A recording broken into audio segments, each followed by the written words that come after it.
Assalamu alaikum everybody. I hope you guys are well.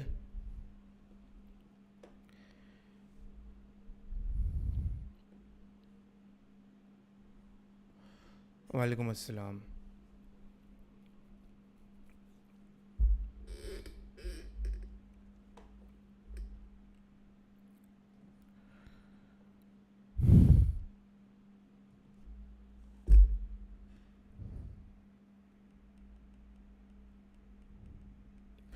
This is May June 2018, paper 11.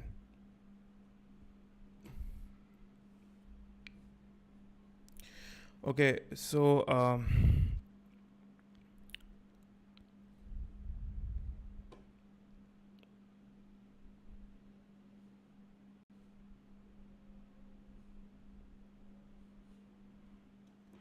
let's start.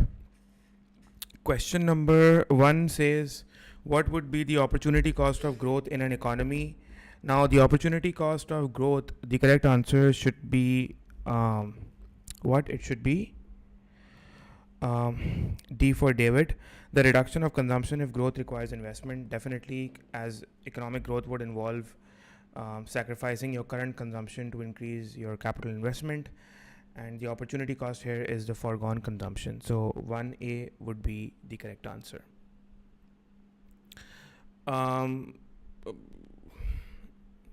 For question number 2, I think question number 2 is a repeated question. We discussed this yesterday as well. This is exactly the same repeated question. The answer to question number 2 should be C, that a positive economic statement is an objective statement. Thoda sa they have twisted it, but it's the same. Is an objective statement that can be tested using factual evidence, whereas a normative statement is a subjective statement that cannot be tested using factual evidence. Okay, so question number 2 should be C. 1 is D. Question 2 is C. Question number 3: what would most likely be considered as an advantage by producers and a disadvantage by consumers of the operation of planned economy? G. What would be the answer to question number 3? Question number 3 का जो answer होगा, it should be the correct answer should be boy. A government emphasis on the production of capital goods, because what is going to happen is that in planned economies we know that governments often prioritize heavy industries and capital goods over consumer goods. So because so the government would prioritize capital goods rather than you can say over maybe consumer goods, because wants would not be that much. The allocation would not be based on what consumers want. Probably if the economy requires more economic growth, then capital goods would be made. Okay, so B is the correct answer. Government emphasis on the production of capital goods. And obviously this would benefit the industry, but consumers would lose the variety and choice wala element, which is more reflective of market economies. Question number 4: an agricultural a country can produce manufactured goods and agricultural goods as shown in the diagram. Given this information, which statement is definitely correct? Which statement is definitely correct, right? Question number 4. Yes, what would be the answer for question number 4? Question number 4, the correct answer should be what, guys? Question number 4, the correct answer should be what? It should be A for apple. If the country is gonna produce at Q, it has basically used it is unused and it is inefficiently used. It has inefficiently used resources. So if the country is producing at Q, it has unused or inefficiently used resources. So inside the curve, we know that we're always using our resources inefficiently. Question number 5: a diagram shows the demand curve for a good. Which statement describes the nature of the demand curve? The demand curve is downward sloping, which means that if the price goes up and down, the quantity demanded would change accordingly. So the correct answer is basically should be A. A greater or smaller quantity is demanded as the price changes. So the correct answer should be what? The correct answer should be A for apple. Got it? Question number 6 says, question number 6 is a good question. This question is repeated. The diagram shows a relationship between price and total expenditure on a good. Which statement is correct? Now, the thing is that they're measuring total expenditure on the horizontal axis. Sometimes they measure total expenditure on the vertical axis as well, by the way. But total expenditure is given on the horizontal axis, price on the vertical axis. So, what would be the answer to question number 6? Yes, guys, 6 should be the price elasticity of chroma. Wallpaper says it should be C. Yes, chroma is correct. It should be C, that the price elasticity of demand for the commodity is unity. Yes, it is equal to 1. It is unity because the total revenue and expenditure would always stay the same in the case of a demand having unitary elastic, and the demand curve is drawn like a the curve itself is drawn like a rectangular hyperbola. Anyways, so so question number 7. Over the last 10 years, the PED for tea in many countries has risen. What is most likely cause of this change in price elasticity? Right. So the rising PES means that if the PED is rising, it means it's getting more elastic. If the PED is rising, it means it is getting more elastic. And the answer to question number 7 should be D for David. Faizan is correct. It should be D for David because obviously the more substitutes you have, the more consumers would be responsive to prices, and a higher price would immediately induce a substitution, right? So question number 8, what would be the PES of mobile phones if the price rose from 100 to 110, if the quantity rose from 200 to 250? ये तो बहुत easy है. ये तो बहुत easy question. I don't think I need to do this. Price का percentage change in quantity supplied upon percentage change in price. You can do it yourself. Got it? So ये तो हो ही जाएगा. A student is saying, Shelly Allen says, isn't the syllabus changed from 2023? When will be doing papers from 2023? First of all, let me clarify that the syllabus changes that have been made, these are just marginal changes. So a lot of students don't think that these changes that have been made are some significant changes that makes all the previous past papers redundant. Up till now, we have completed 2-3 papers. I think we have completed 6 papers by now. We have had 2 streams. We have completed 6 papers. And only hardly one MCQ you have seen in every paper, or maybe not even in a single paper, that you guys cannot do. So all the papers previous to 2023 are relevant and you must be doing them. Also, what things you shouldn't be doing, I've already made a video on the syllabus changes that have been made, and you can watch that video, and still you must be doing all the papers. Coming to your second question, when we'll be doing papers from 2023, we will be doing them soon because we are following a synchronized, a chronological order. We have started from 2017 and we'll go all the way to 2023, hopefully, inshallah. Sahi hai? And also in June also you will be having your mocks with me. You guys will be having live mocks with me on YouTube, where you will be solving a whole MCQ mock exam, multiple mocks, inshallah. So yeah, okay. Question number 9 says, so you must, just giving you guys a heads up. Question number 9 says, a product has a PES. What might explain this? A product has a high PES. What might explain this? The answer to question number 9 is boy. The product has a non-perishable nature. If the product is non-perishable, it means that it could be stored, and which would mean that it will always have a elastic PES. Simple. Question number 10 says the diagram shows the demand curve and supply curve for I operations. Okay. The operations are provided free to the consumer. So the market price is not charged, they are provided free to the consumer, although this is the market price. Which statement is correct?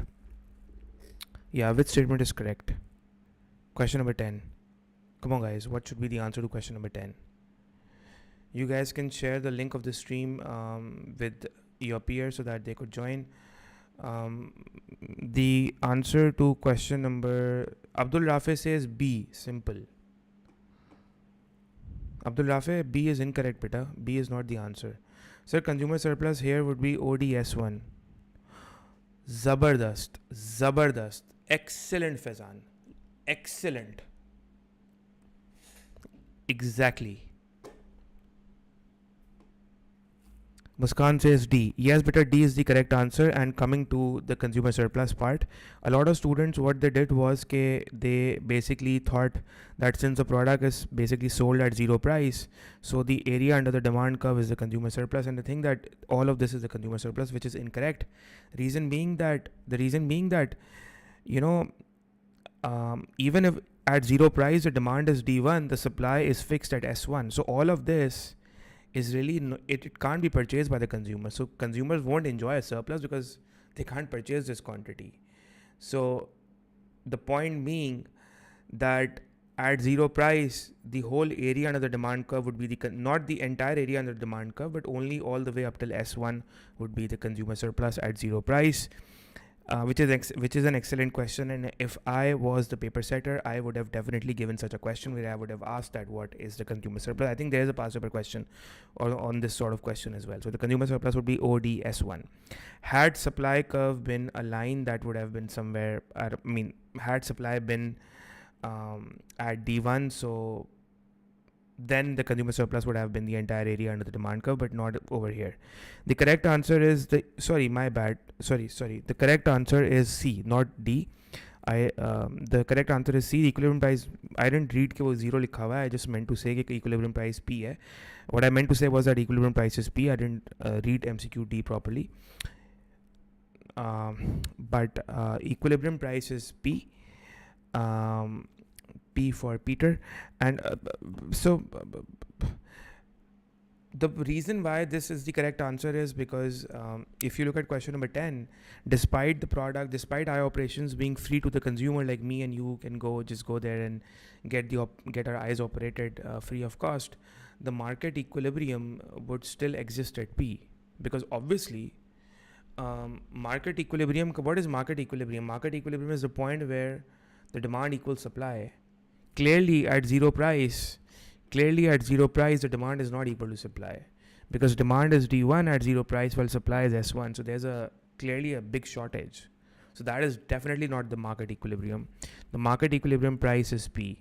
ठीक है, तो रट्टे जो मारे हुए होते हैं ना, जब रट्टे मारे हुए होते हैं ना, अपने रट्टे क्या होते हैं, इसको कहते हैं रट्टा, कि भाई ये इक्विलिब्रियम है, डिमांड और सप्लाई का मैच होना इक्विलिब्रियम. जब रट्टे मारते हैं ना, तो वो रट्टे चल जाते हैं P2 में, रट्टे पेपर 1 में नहीं चलते. What I'm trying to say is that when you rote learn, you are probably able to make your way through paper 2, but not in paper 1.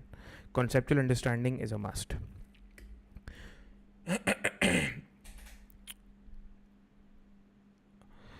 Question number 11 says, the demand for houses in London has caused house prices to rise considerably in the last 5 years. Many people cannot afford to buy a house. Yes, many people cannot afford to buy a house. So question number 11 should be, the answer to question number 11 should be what? The answer to question number 11 should be B for boy. On a demand and supply diagram for houses, there has been a movement up the supply curve, because obviously the price is rising, and then it says that so the thing what's happening here is that demand is rising from D1 to D2, and the market price is rising, right? The product is becoming expensive, and there is an extension in supply. So there's an extension in supply, and the demand is rising, so the price is rising. Now there are 2-3 things I want you to understand.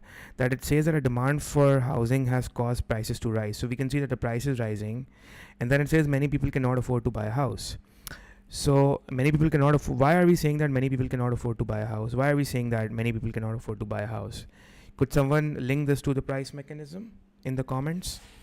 Could someone link this to the feature of which feature of the price mechanism made sure that some people cannot afford to buy a house? Which feature of the price mechanism made sure that some people were not able to buy the house?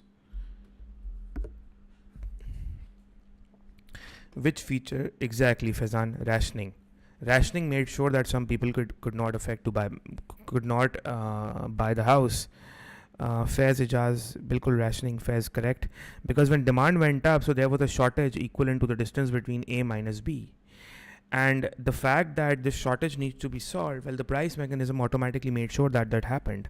And when the prices would, there was an upward pressure on prices that made sure that more houses are being supplied, which is an incentive function for the producers of the prices. While this movement from B to C, A to C was the incentive function, while B to C was a rationing function. So rationing made sure that not everyone can afford to buy a house, and that's correct. That's perfectly fine. That's perfectly fine. People who cannot afford to buy a house shouldn't buy the house in the market. Maybe the government should provide for them, but the market will not provide a house for them at a price that they cannot afford to do so, right? Question number 12 says, exactly, Rafe. Question number 12 says a specific tax is placed upon each bottle. This is also a repeated MCQ. This came in. You can clearly see that in the two papers that we have done from 2017. We have done October and May 2017. You can see a few questions being repeated in 2018. So which area represents the revenue by the government, revenue received by the government from the tax? So the vertical distance between the two supply curve represents the amount of tax times the number of units that are being sold. OY is being sold. The distance OY is equivalent to this distance. So the entire box is your tax revenue. So RWPT is your tax revenue to the government, which is, I don't know, kitna, I mean, PRWT, right? PRWT, which is C. So 12C should be the correct answer.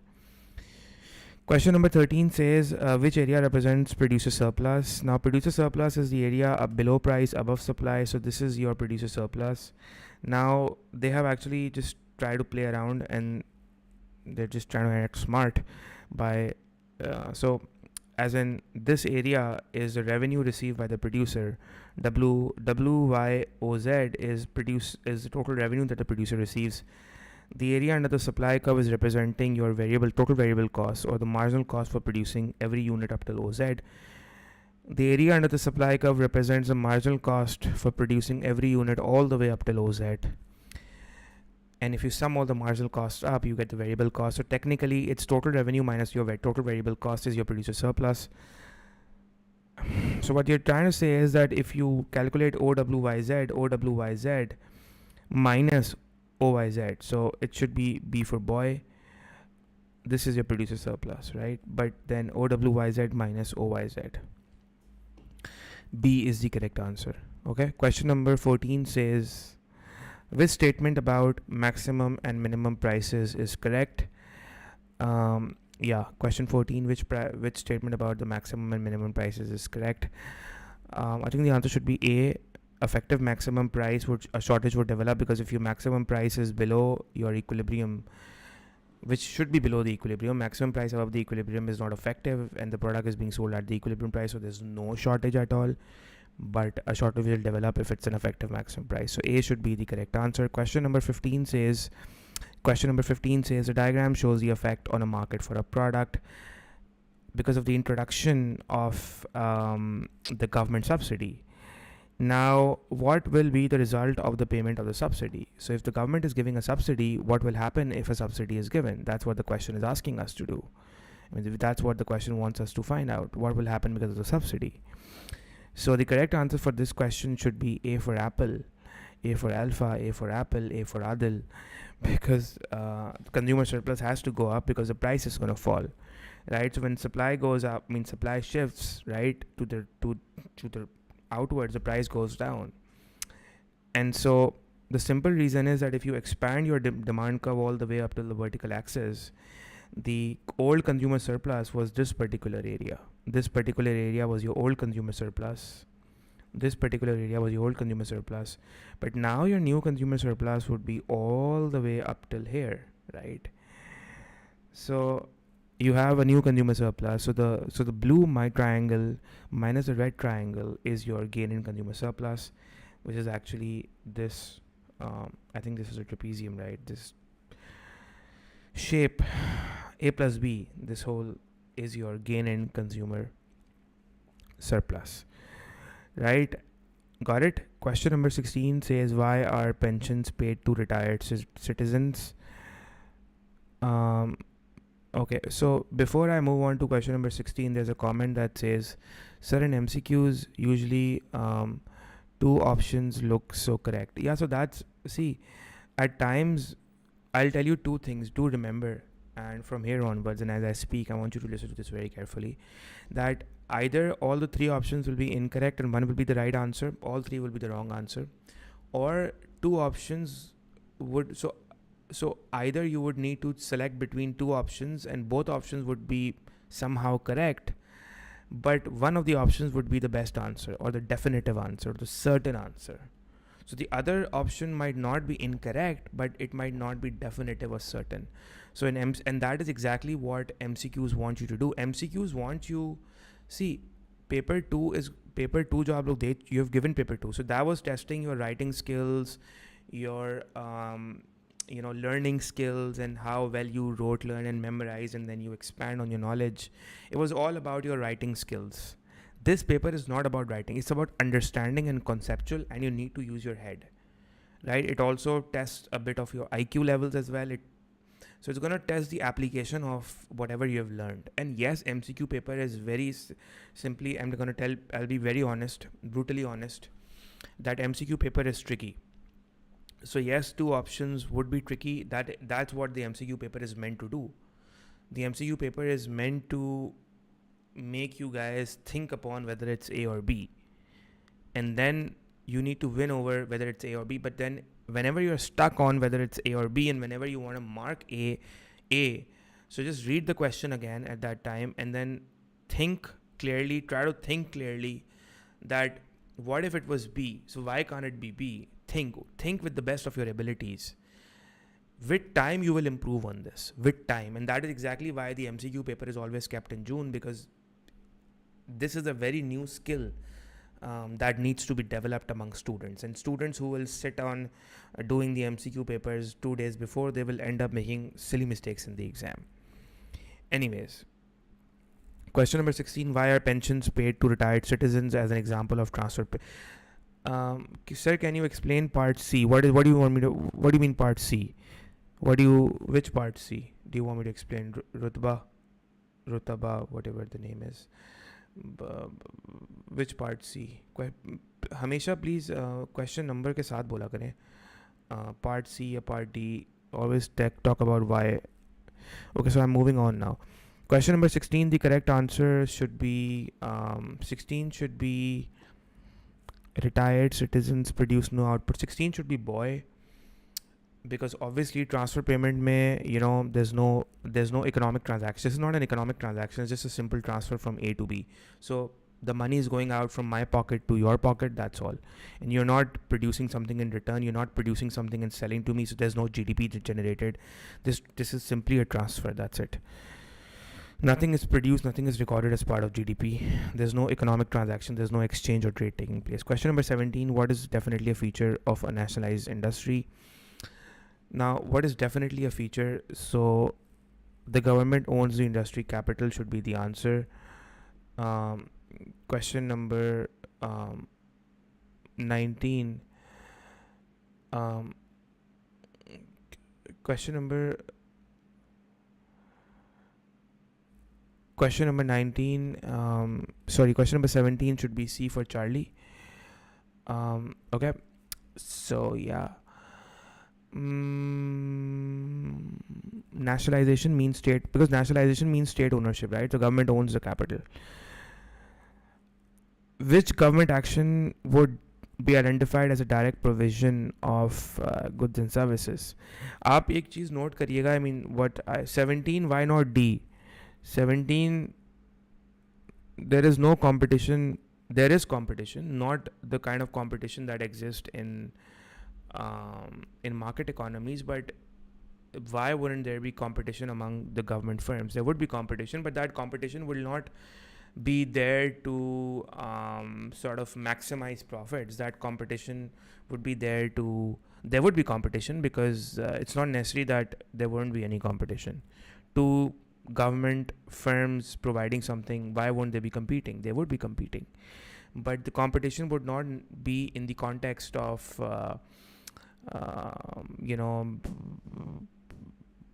the competition would not be in the context that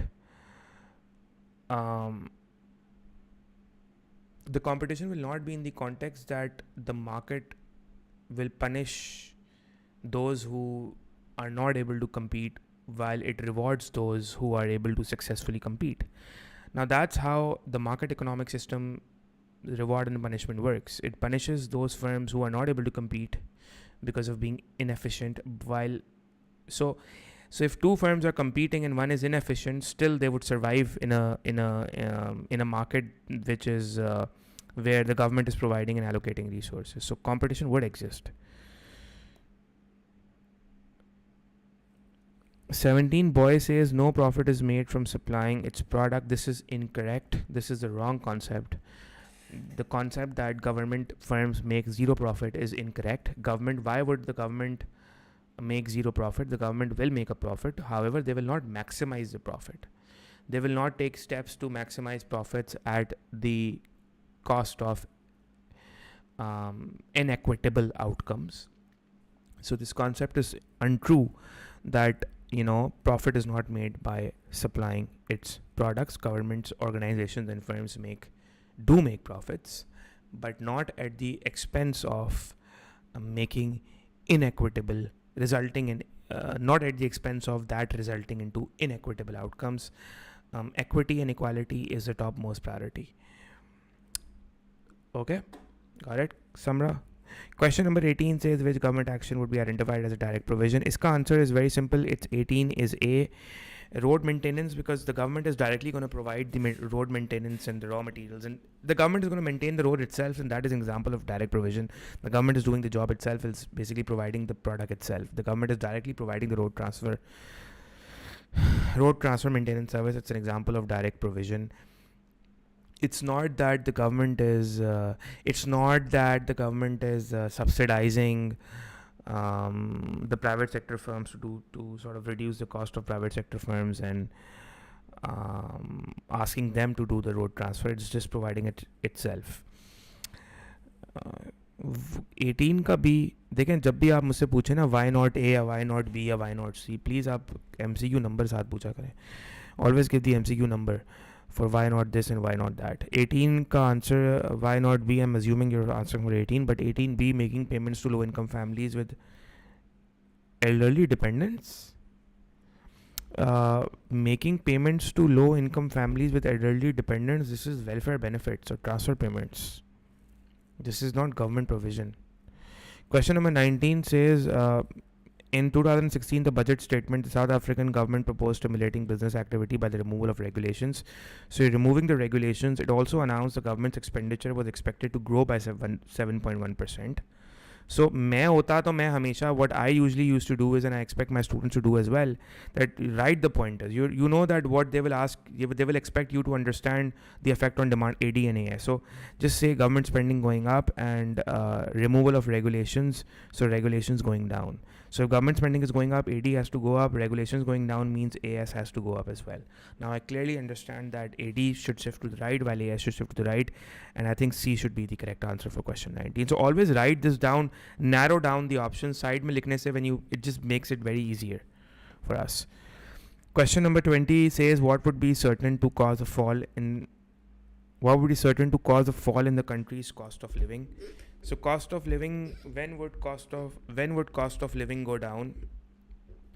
Government regulations means government's laws and rules, such as carbon tax, or simply you can say maybe rules and regulations that are made to ensure product quality, rules and regulations that are made to ensure the hiring and firing of workers, about the health and safety at work, about the product safety, about the product quality. Regulation का मतलब laws होता है. Okay.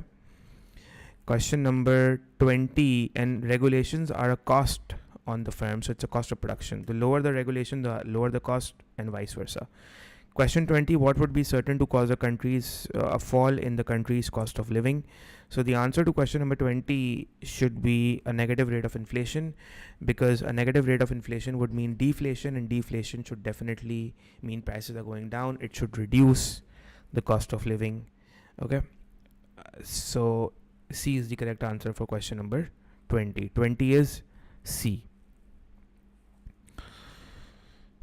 Okay.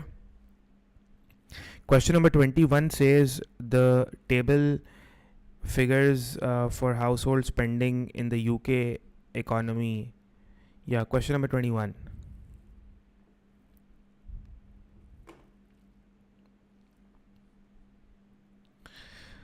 So question number 21 में आपके पास what's given is nominal household consumption spending is given and real household consumption spending is given.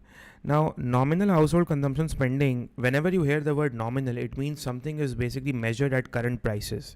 And when you hear the word real, it means something measured at constant prices or base year prices. Remember the video where we discussed about GDP and real GDP, and I think that video is also up on YouTube as well. So all those students who are watching me right now who are not probably my direct students, or who will watch this live stream later on as well, who are not my students, they can go and check that video out. So it's basically nominal household spending is when you're measuring household spending based on current prices, while real consumption household spending is when you're measuring consumption spending that is done based on base year prices. Now 2008 seems a base year because you can clearly see that the nominal spending and the real spending is exactly the same, so there's no inflation. And ideally what's happening is that you can see that in 2009 the nominal household spending was 858 and 846,961, 858,242. And so there's a difference between nominal household spending and real household spending, which suggests that there is inflation, because the real household consumption spending that is measured at base year prices, which is आपने जब 2000 so in 2009 when you will be measuring that how much consumption has taken place, तो consumption किस पे होती है? Consumption is basically done on goods and services, right? So you're going to be measuring the consumption on goods and services by taking into account the prices in the base year, because you want to eliminate the effect of inflation. So you have to take constant prices, assuming that prices aren't really rising. So you need to take that in the base year, because in the base year the prices are, we take zero inflation in the base year. So when you say that consumption spending is measured at base year or constant prices, it excludes the effect of price increase or inflation. So nominal consumption is like how much money households are spending this year, while real consumption would be like how much nominal consumption would be that how much money household spends this year, while real consumption would metaphorically tell you that how much of the actual stuff they have consumed in terms of fixed base year prices, ignoring the effect of inflation. So क्या होगा इसका answer? I think इसका answer should be क्या D for David होना चाहिए, because the rate of inflation was higher in 2010, because in 2010 the difference between nominal and real household consumption was much larger than the difference between nominal household consumption and real household consumption. So I mean 900,204 minus 855,302 is much bigger than this difference. So the difference is much larger over here, so that is what makes D for David the correct answer. Got it? That is why 21 is David.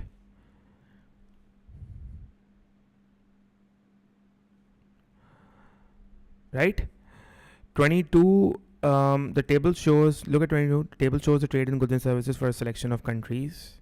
Now the first thing I want you two guys to tell you is that, for example, if you look at this MCQ looks scarier than this MCQ, right?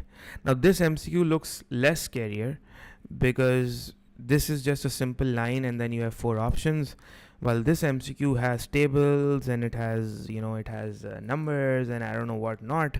So at times, and I'm telling you from what I know of that, I mean, when MCQs are made, the strategy of the examiners while making the MCQ is that some of the MCQs would be very simple, but they'll purposely set the data in such a way that you freak out. That's what they want. They want to test your nerves right now, because this MCQ is like literally the simplest MCQ, there's nothing in it. So don't just get scared because you just see tables and all of that. You have to take control of yourself at that time. What can be concluded about the balance of trade in goods and services from the table? And the correct answer for this question should be 22 should be. It says Argentina had a larger surplus in 2014 than in 2005. Firstly, Argentina did not have a larger surplus in 2014. It had a larger surplus in 2005. So this is incorrect because the difference export minus import is a surplus. So, okay. C says Equator had a deficit in 2005 and a surplus in 2014. Equator did have a deficit in 2005 but it did not have a surplus in 2014 either. So it had a deficit in 2014 as well. So this is incorrect. Mexico had a larger deficit in 2005 than in 2014, which is incorrect as well because Mexico had a larger deficit in 2014 as compared to 2015. So you're left with B, so you mark B the correct answer, and B is correct as well because Brazil had a surplus in 2005. Brazil had a surplus in 2005. We can see that exports are more than imports. So exports being more than imports would be a surplus, while imports were more than exports in 2014, which means a deficit. This was such a simple question, but just it was framed in a way. So got it. Question number 23 says, a newspaper headline stated that the Australian car industry has been affected by the strength of the Australian dollar. The strength of the Australian dollar means that Australian dollar is strengthening, means it's increasing in value. So that would make your imports cheaper and exports expensive. What would not be the effect caused by not be the effect? So the correct answer should be D, because the price of import of cars become more expensive, which is incorrect because when the currency becomes stronger, the price of import goes down. So import becomes cheaper, not expensive. That is what makes 23 David the correct answer. Question number, got it. Question number 23 is David. That's what makes D David the correct answer. Question number 24 basically. Question number 24 says the terms of trade for a country have improved. Which combination of price behavior would have caused? So terms of trade is basically your export price index upon the import price index, right? And an improvement in the terms of trade happens when the terms of trade goes up, and that would happen when the export prices are rising or the import prices are falling. This could be one of the reasons why the terms of trade could improve, or the export prices are simply falling, but the import prices are falling much more than export prices. So this could be another reason. So the correct answer to question number 24 should be what? It can't be A. So, in fact, it should be A. No, yeah. The correct answer should be A. Yeah, it should be A. Because if the export prices are going down, if we hide this part, if we hide all this, if we ignore this part, so if export prices are decreasing by 4%, terms of trade should go down. But then if, like I said, like I said, that if export prices are going down, terms of trade should go down. But if import prices, so the arrow, look at this arrow, that is why I made this arrow much bigger. So if the import prices are going down by much more, it will offset that effect. In fact, terms of trade should improve. So 24A is the correct answer. Yes, Rafe, Hunzila, Ariha, and Faiz, you guys are right. It's A.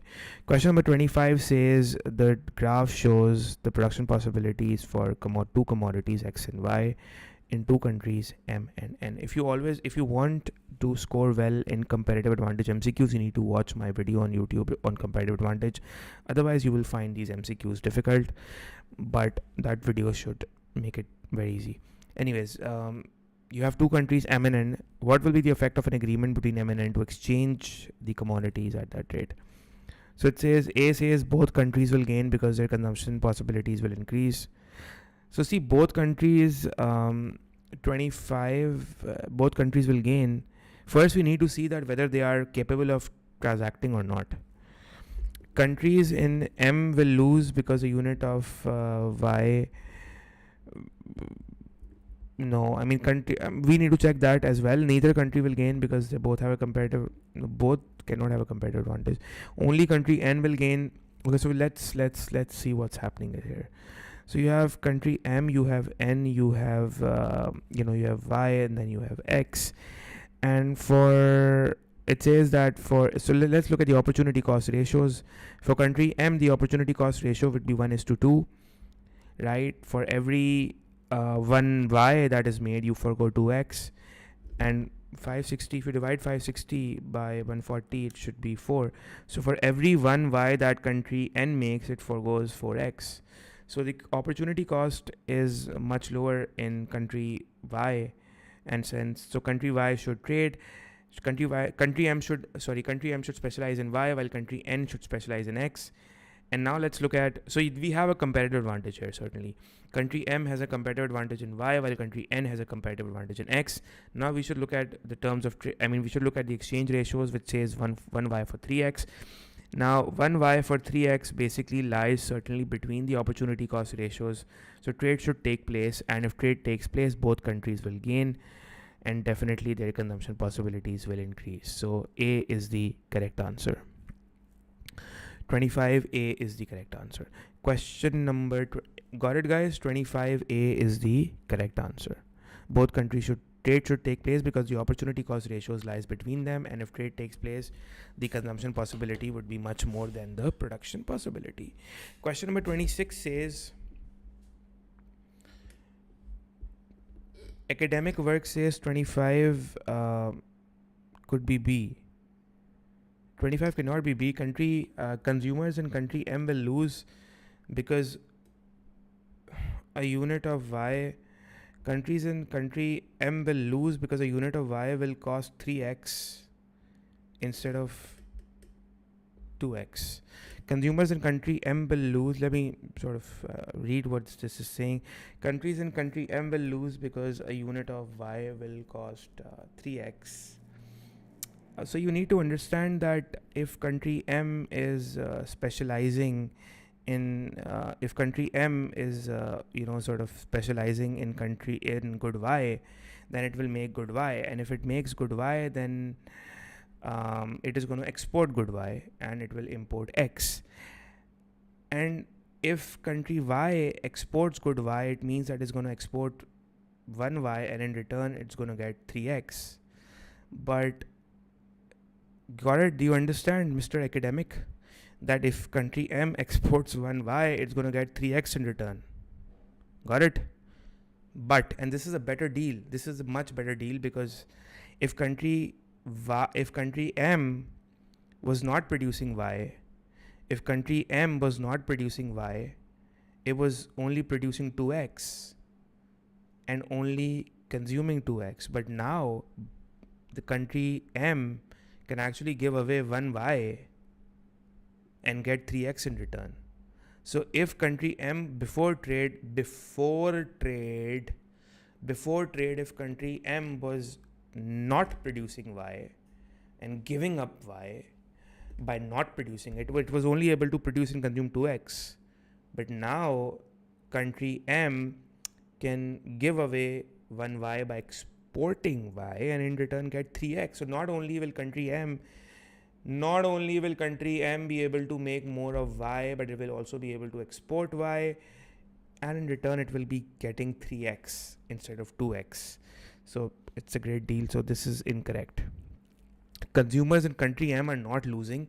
Consumers in country M are gaining, and producers in country M are gaining, because the consumption possibilities will be more than production possibilities.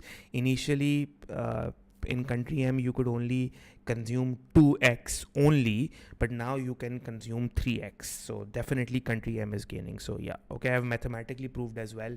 So very good. Question number 26 says,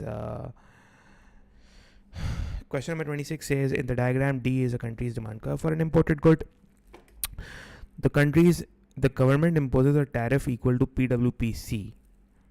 Which area measures the resulting loss? There's no supply curve, which means that maybe the product is not being produced in the market. So there's no supply. There's no domestic supply. There's no domestic market for it. So everything is imported. So initially it was imported at PW, but now it's imported at PC. If it's imported at PC, so the loss of consumer surplus would be X plus Y.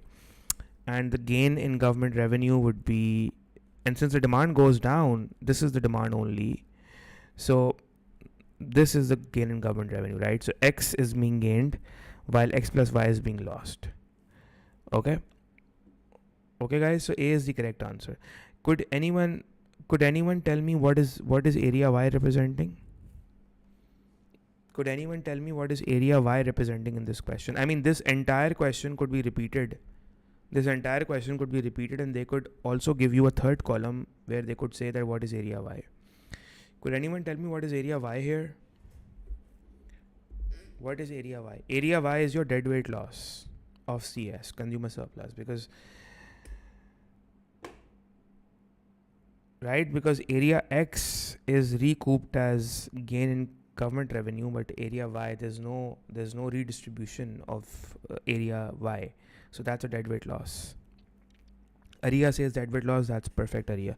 Question 27 says the demand for a country's exports is price elastic.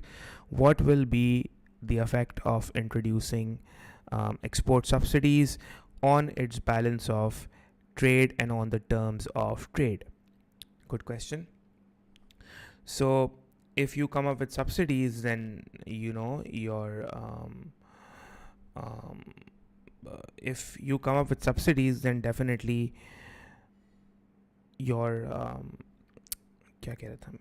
if you come up with subsidies, then it's going to make your exports cheaper and it will improve the balance of trade because exports should rise, and even domestic consumers would probably consume domestic products now because of lower cost push inflation due to subsidies. So balance of trade should improve for both these reasons, and terms of trade will worsen because it is going to reduce your export prices, right? So export prices will go down. So 27 should be boy. Balance of trade would improve, terms of trade would worsen. Abdul Rafi Mahmood says, sir, what is deadweight loss? Never heard it before. You should be hearing this word. Deadweight loss is something that you should be knowing in AS. Deadweight loss refers to the loss that is not recovered as a gain by other members in society or by other areas in society, and that is a loss that is dead and it cannot be recovered. 27, someone says why is not 8 terms of trade. See, balance of trade beta will improve, but terms of trade will not improve. Terms of trade will not improve because export subsidies will reduce the price of exports. So the price of exports are going down, and if the price of your major exports goes down, then the terms of trade formula kya hai? The index of export price over import prices, right? So export prices ka jab when we'll convert the export prices into an index number, that will go down as well, right? So the numerators will go down, then your value of TOT goes down. Got it, Mr. Ijaz? Question number 28 says, a government decides to borrow from the general public in order to finance its excess spending on apprenticeship schemes.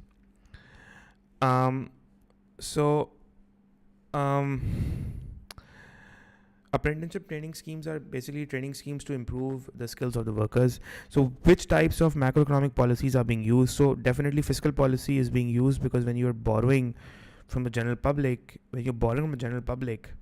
borrowing from the general public is a fiscal policy, because you're going to sell, because the government is running into a budget deficit. That is why it is borrowing. So the government spending is going up, and that is why it needs to borrow to finance the spending. So definitely there's a fiscal policy involved here. Apprenticeship schemes are your supply side policies, and there's no monetary policy, which makes A as the correct answer. For 28, it should be A. 29 says which policy is not likely to help reduce a balance of payment deficit. Which policy is not likely to reduce a balance of payment deficit? ये question इतनी दफ़ा आ चुका है. They have repeated this question in May, June 23, I think. In 23 and 24 papers as well, either in May, June or November. But this question, I remember doing this again in 23, 24 as well. 29 should be boy. The answer to question number 29 should be boy. Increase in the quota on cheap imports. Most of you guys are saying C. C is incorrect, because increasing the restrictions on foreign increasing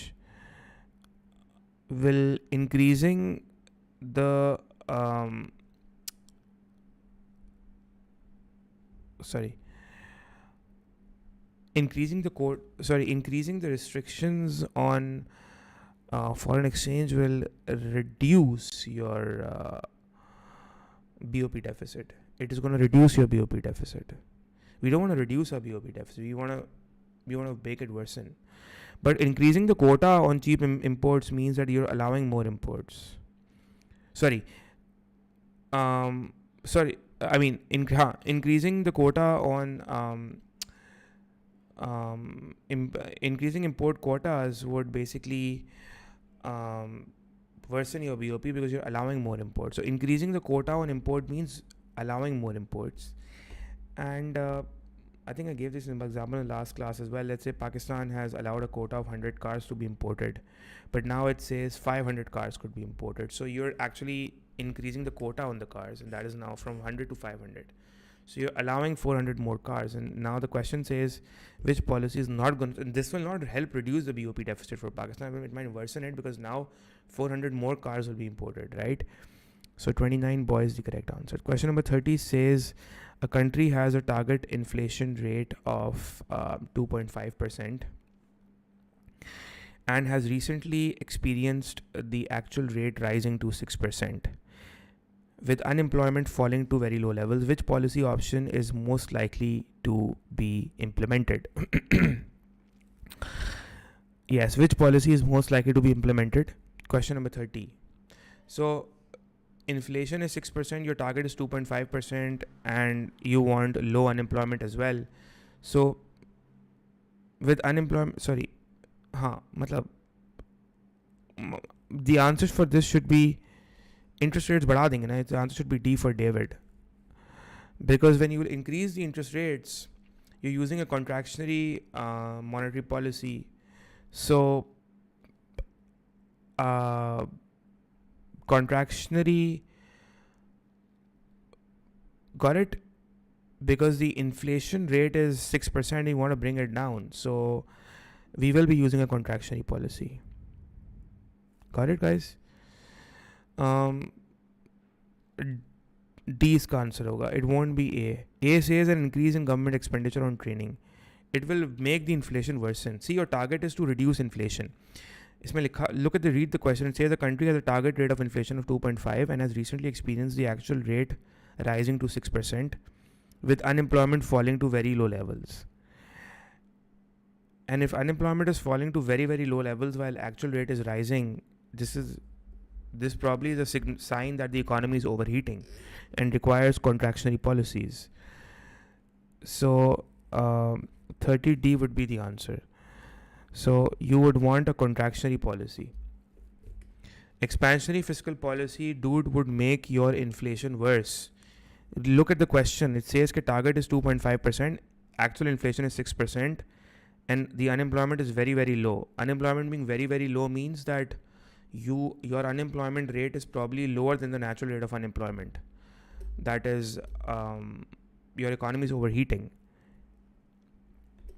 Okay? Which means that your actual output is more than potential output. You're actually producing more than potential GDP. So you have to come up with contractionary monetary policies. Fez says, I thought employment. You have to read, guys. Please read the question.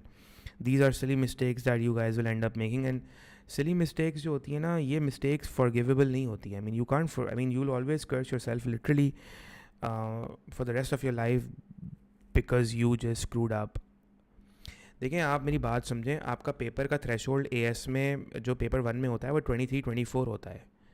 23-24 के आसपास होता है, which means के there's only a margin of 6 marks. 6 MCQs, the maximum that you can screw yourself is 6. So your target should be 27-28. Okay? Okay, guys. Question number 1 says the statement referred to the proposal to build. The statement refers to the proposal to build another runway at. This was. अच्छा, ये paper relatively I found variant 2 easy. So I think variant 2 आप लोग खुद भी कर सकते हैं, but इसके थोड़े से let's look at difficult questions for. We will not be doing the hardest paper. We will be doing the easy papers, and I will be covering the easiest papers because obviously doing a hard paper is very difficult for me. So I just want things to be easy for me. So I will be doing easy MCQs with you. Hard papers, you can do it yourself.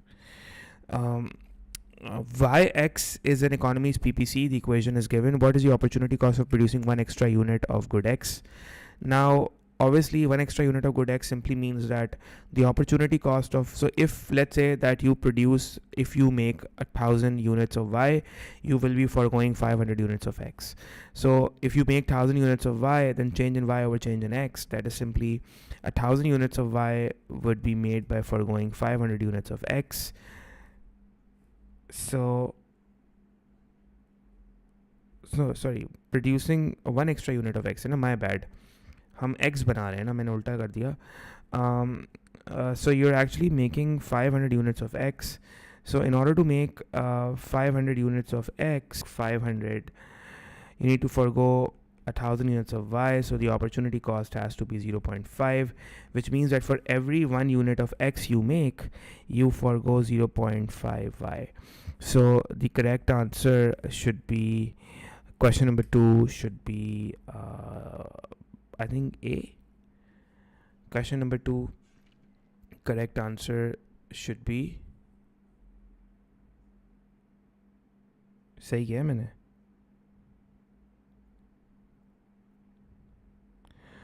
Have I done correctly?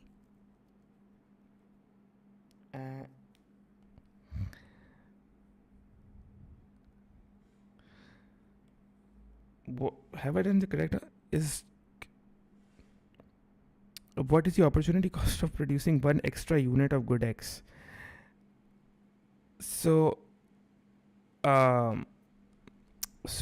for 1,000 Y, you can to produce 500 X, you forgo 1,000 Y, right? So the opportunity cost has to be, मैं कुछ उल्टा किया, I guess. It has to be, I think it has to, but yeah, kya kar raha hu? I'm just making a stupid silly error. It's two units of Y. My bad, guys. I'm really sorry for that. So please make the correction. It should be boy. Use equation को use करने की ज़रूरत नहीं है इसमें, Faiz. There's no need for the equation. देखिए, you need to understand that the maximum Y that you can make is 1,000, right? And the maximum X that you can make is 500. So if you make 500 X, you won't make any Y, and if you make 1,000 Y, you won't make any X, right? So just calculate the opportunity cost of producing, if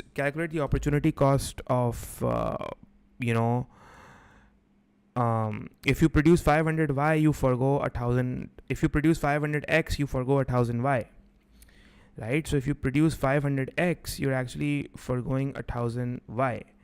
So for every X that you make, how many Y will you forgo? The answer should be 1,000 divided by 500. Therefore, every X you make, you actually end up foregoing 2 Y. For 500 X that you make, you will not be able to make 1,000 Y. For 500 X that you make, you won't be able to make 1,000 Y. So for every X that you will make, you will forgo 2 Y.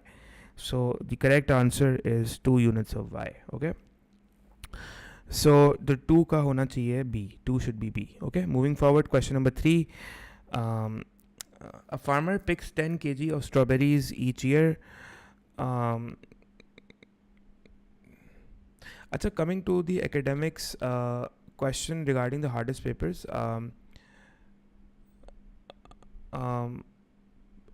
I was sort of just fooling around previously, but देखें आगे papers मुश्किल हैं, और 2023 का paper मुश्किल है, 2024 का इतना नहीं है, March 25 तो बहुत ईजी है, बहुत ईजी पेपर है, कुछ भी नहीं है उसमें. लेकिन जो अभी we are going to be doing more papers obviously. 2019 2020 is also complicated, तो हम करेंगे complicated paper. Just stick around with the streams and you'll be good to go. Samra says, I didn't get why borrowing from general public was considered as a fiscal measure and not monetary. Samra, that is because the concept of fiscal policy is not sort of clear to you. That is why you didn't get that, and I'll explain it to you, don't worry. Fiscal policy basically entails the use of government, right? So if the government is borrowing is not a monetary policy at all. at all. First of all, monetary policy is implemented by the central bank, not by the government. तो यहाँ पे ही आपका वो पहली चीज़ तो ये है that the government implements a fiscal policy, monetary policy. In the exam that government implements a monetary policy, that is incorrect. ठीक है? I hope you haven't made this mistake in paper 2 as well. So it's the central bank that implements its monetary policy. Monetary policy is the role of the central bank, not the government. Is more than tax revenue, then obviously this doesn't make sense because you are spending 50 million, but the tax revenue is only 5 million. So 45 million will be borrowed, right, from the public, right? The government is going to borrow 45 million by issuing bonds. The government is going to issue bonds and am I lagging? Guys, am I lagging? Are you sure I am lagging?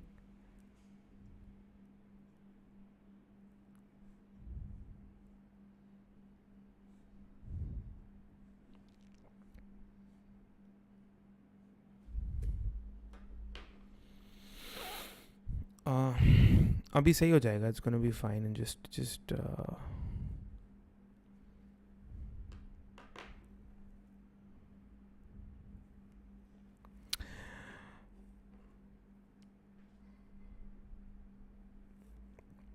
So the 45 million,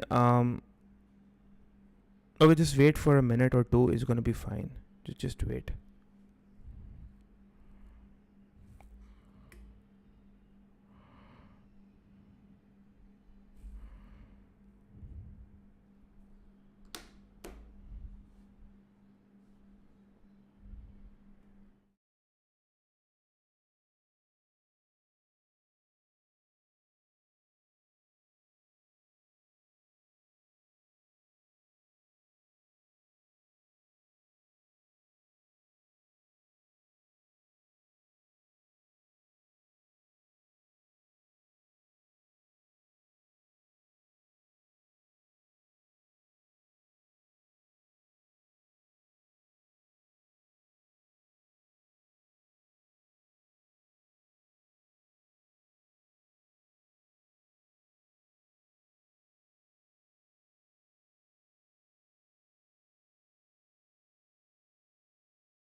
Okay. I hope it's fine now.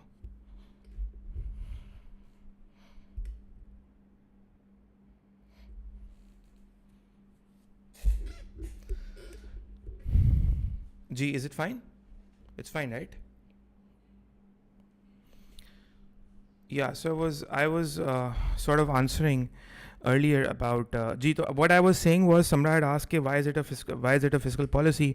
So if you're spending 50 million but you only have 5 million in your pocket, then definitely you need to borrow 45 million. So you'll borrow 45 million by issuing bonds, right? So the government would basically sell bonds and people would buy these bonds and these buying of bonds that the government will do is basically, देखें ये जो issuing bonds है ना, ये these are not open market operations that you're talking about. The government is not selling these bonds in the money market, right? So you don't confuse these two things. So the government is basically going to sort of sell these bonds to the public out there, and what that would do is that is basically going to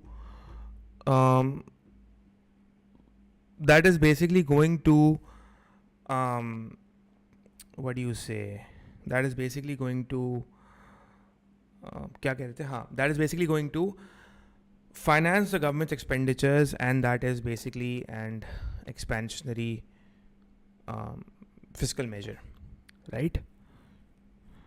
Anyways, so that's why हम इसको basically expansionary fiscal policy बोल रहे हैं, because the government is borrowing. And ज़रूरी नहीं है कि ये बोरोइंग जो हो वो सिर्फ़ और सिर्फ बॉन्ड्स करके ही, सेल करके ही हो.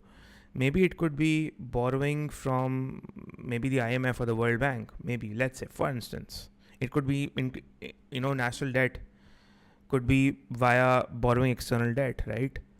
But the fact that the government is borrowing, the fact that the government is basically borrowing money, कहाँ गया वो सवाल? Which question was that? The fact that the government is borrowing money to finance the spending is basically to finance its deficit spending. The government is financing deficit spending. ठीक है? That's an expansionary fiscal policy. Okay? अच्छा, कौन से question पे थे? Which question were we on? Question 3? जी, question number 3.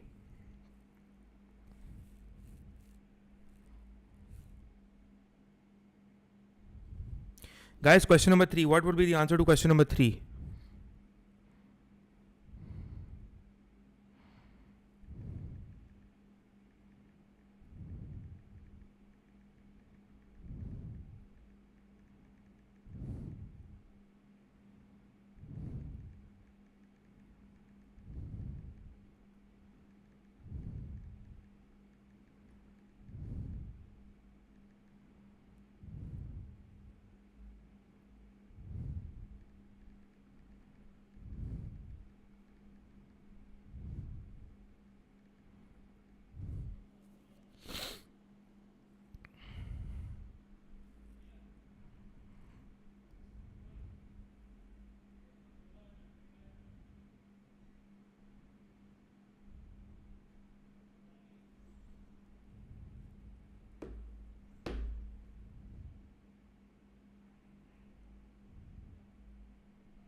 Okay. Question number 3 says the farmer picks 10 kg of strawberry in each hour. The farmer is twice as productive at picking raspberries, which diagram shows the daily production possibility curve when working 8 hours a day. So, acha. So, okay. So, the farmer is twice as, इसका answer B है ना, तो बस this is simple, this is B, because अगर आप 10 strawberries pick कर रहे हो, you're picking up 10 strawberries, then if you're working 8 hours a day, so you'll pick up 80, and you're twice as, and which means that if you would have dedicated all of this time, all these 8 hours, so you would have produced twice as much as output, which is definitely 160 and 80, so B is the correct answer. ठीक है? Got it? Any other questions? Samra, आपका question clear, आपका answer clear है? Don't confuse these two things, ठीक है? इसको बस आप, जी समरा, क्लियर है आपका आंसर, और इसको बहुत सिंपल रखें. इस बात को आप समझें दैट जो बॉन्ड्स की इशुएंस है ना, जो आप इसको मॉनेटरी पॉलिसी से जो कंफ्यूज कर रही हैं, वो आप इसको यूँ समझें कि बॉन्ड की बाइंग एंड सेलिंग अगर सेंट्रल बैंक करता है ना, तो हम उसको ट्रीट करेंगे एज अ मॉनेटरी मेजर. यहाँ पे हम government is basically selling the bonds to the public to raise funds. This is not a monetary measure. इसको यूं समझ लो, अगर यूं उस तरह समझ में नहीं आ रहा तो इसको अब यूं समझ लें. I hope it's clear now. Question number 4. The government provides public goods. What is an example of a public good? ठीक है, तो जो मैंने कहा था कि वो मनी मार्केट में नहीं है, वो सेंट्रल बैंक बेसिकली बॉन्ड जब इशू करता है, बाय एंड सेल करता है, तो वो मनी मार्केट में करता है. वो सेंट्रल बैंक मनी सप्लाई को इन्फ्लुएंस करता है by buying and selling bonds in the money market. ठीक है, this is not a monetary measure. The government buying and selling the bonds is to raise finance as a part of a deficit spending. I hope Samra this is clear. Question number 4. Government provides public goods. What is an example of public good? 4 ka to A है straight up. Question number 5. India is one of the largest producers of tractors in the world. S1 D1 is basically the original supply and demand curves for Indian tractors. What would cause the supply curve to move to S2? What would cause the supply curve to move to S2? So again, बहुत simple है. The correct answer for this question number 5 should be what? What would cause the supply to move to S2? Rise in workers' productivity. That is, D should be the correct answer. Got it? Correct answer होना चाहिए D for David. Question number 6 says the diagram shows the demand curve for a product. Question number 6 says it shows the demand curve for a product. So क्या होना चाहिए इसका? Yes guys, question 6. Which statement is correct? Yeah, which statement is correct? Question number 6, which statement is correct? Yep, question number 6, which statement is correct? The PED differs at each price. We know that as along the demand curve. As we go down the demand curve, the PED becomes more and more inelastic, so it falls, right? And on the horizontal axis, along a linear demand curve, on the vertical axis, it is when on the y-intercept, it is infinite, while in the middle, it is equals to 1. And in this region, it is greater than 1. In this region, it is less than 1, and it is 0 over here, along a linear downward sloping demand curve. Question number 6. और ऐसा क्यों होता है, PD क्यों change होती है, ऐसा why does this happens, इसको A2 के अंदर मैं कवर करवाता हूँ, समझाता भी हूँ, तो A2 में वो ज़्यादा रेलेवेंट है, तो अभी इसकी लॉजिक्स में जाने की आपको ज़रूरत नहीं है, बट इन A2 मैं इसको एक्सप्लेन करूँगा. Question number 7. The cross elasticity of demand between two goods will be higher. So the question number 7 is again, ये भी रिपीट हो चुका है पहले भी. Obviously, the more similarity, the more they are regarded as similar, so the more the cross elasticity would be higher, because if the goods are similar, then they are substitutable, and if they are substitutable, then higher XCD. Simple. Question number 8 कह रहा है PES of a good is 2. The quantity supplied originally 200 थी, price 30% increase हो गई है. What will be the quantity supplied after the price increase? I think ये तो हो जाएगा. I think I don't need to sort of do something about it. So you guys will manage this. Question number 8. Just try to, अगर जल्दी से you can figure out the answer. But I think you guys should manage this. Question number 8 should be, question number 8. क्या answer होना चाहिए question number 8 का? Question 8 is the quantity supplied originally 200 थी ना? So the price is increasing by 30%.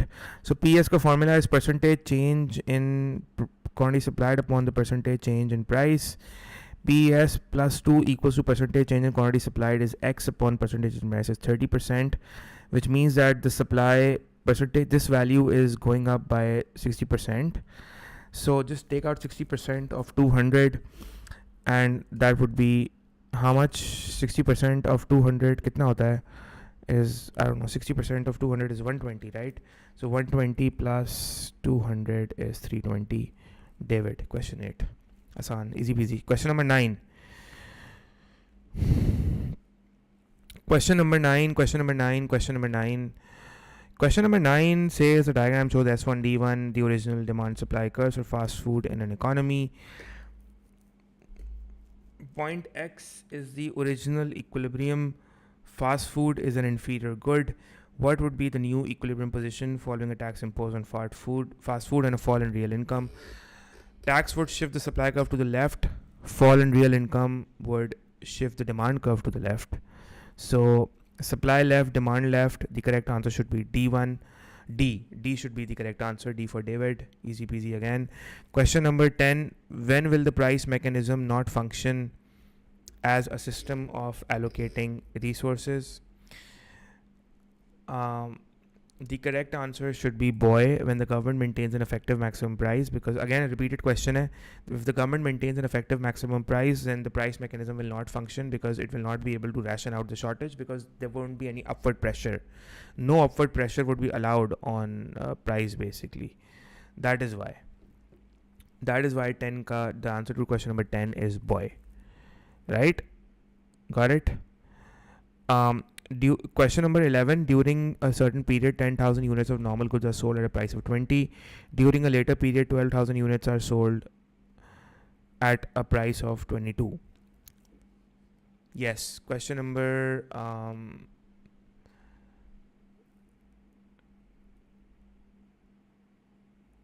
किसमें question demand curve will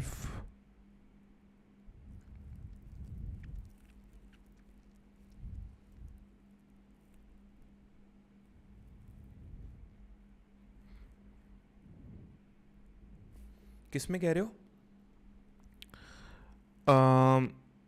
Question number 9.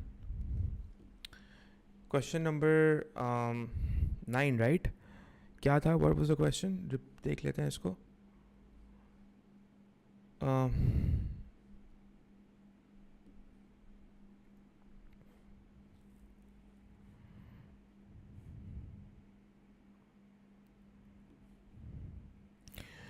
See, इसमें आपकी your real incomes have changed, right? एक minute, let me sort of read the question. एक second.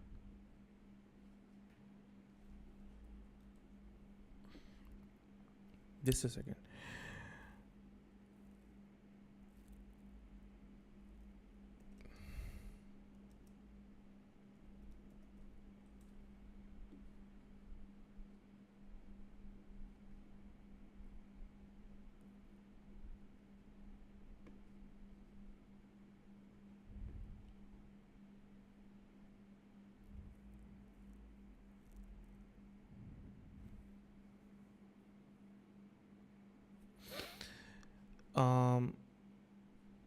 Question number 9 को पढ़ लेते हैं. फैज़ान कुछ क्वेश्चन नंबर 9 पढ़ लेते हैं इसको. द डायग्राम, या Faizan I think you're right, because real income change रही है. फास्ट फूड इन्फीरियर गुड है ना, माई बैड. अगर ये नॉर्मल गुड होता तो ऐसा होता. या दैट्स करेक्ट. इन्फीरियर गुड के अंदर it works in the opposite way. If real incomes would go up, so your demand for inferior goods would go down. Had this been a normal good, then D would have been the answer. So isme supply would fall to the left and the demand would fall to the right, because when the purchasing power goes up or down, fall ho rahi hai, so people would buy cheaper stuff. So A should be the correct answer. Yes, it should be A. My bad, it should be A. Isko correct, please students make this correction. Faizan was correct in pointing that out. Thank you. Question number 10. तो price mechanism will not function, ये भी हो गया. Question number 11 कर लेते हैं. 11 कह रहा है from 10,000 to 10,000 units to 12,000, and then so technically what could explain this change? So I think इसमें तो simple, I mean C होगा इसका, fall in the price of substitute, because you can clear. So इसका I'll tell you what's happening here. So 10,000 units are being sold at a price of $20. The demand is going up, so you're selling 22. You're selling at $22. That's the market price, and you're selling 12,000 units. So again, the demand curve is shifting to the right, and the factor that could shift demand curve to the right is an increase in the price of a substitute commodity. If the substitute gets expensive, guys, then what happens is that people would switch to our product because our substitute has become expensive, right?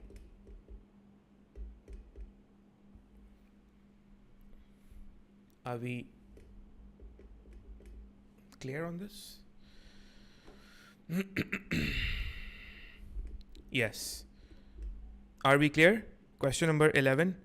Question number 12 says, sir, why not? Ahmed Raza says, why not D? D says that increasing the productivity of the factors of production would shift the supply curve to the left. And if the supply curve, it will shift the supply curve to the right, my bad. It will shift the supply curve to the right, and if it shifts the supply curve to the right, the quantity will go up, but then the price will go down.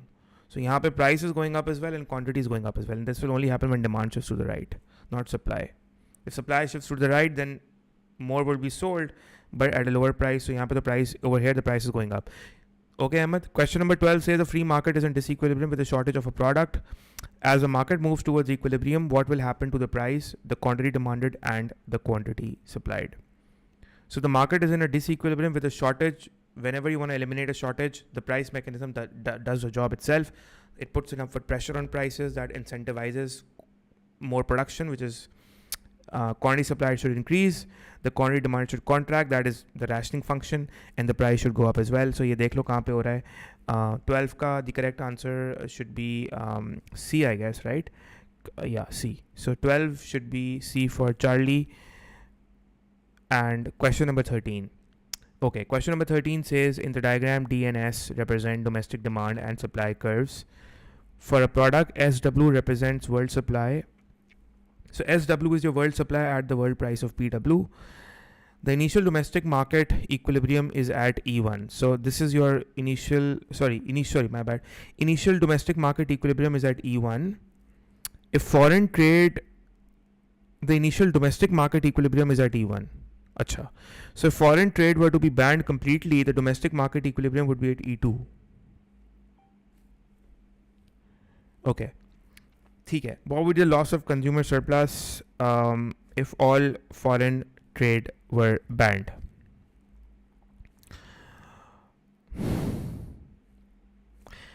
Okay, so I mean, what they're saying is that the initial equilibrium is basically at E1, which simply means which actually means what? Which actually means that, I mean, इसका मतलब basically यही है कि, you know, consumers are being, the consumers are basically,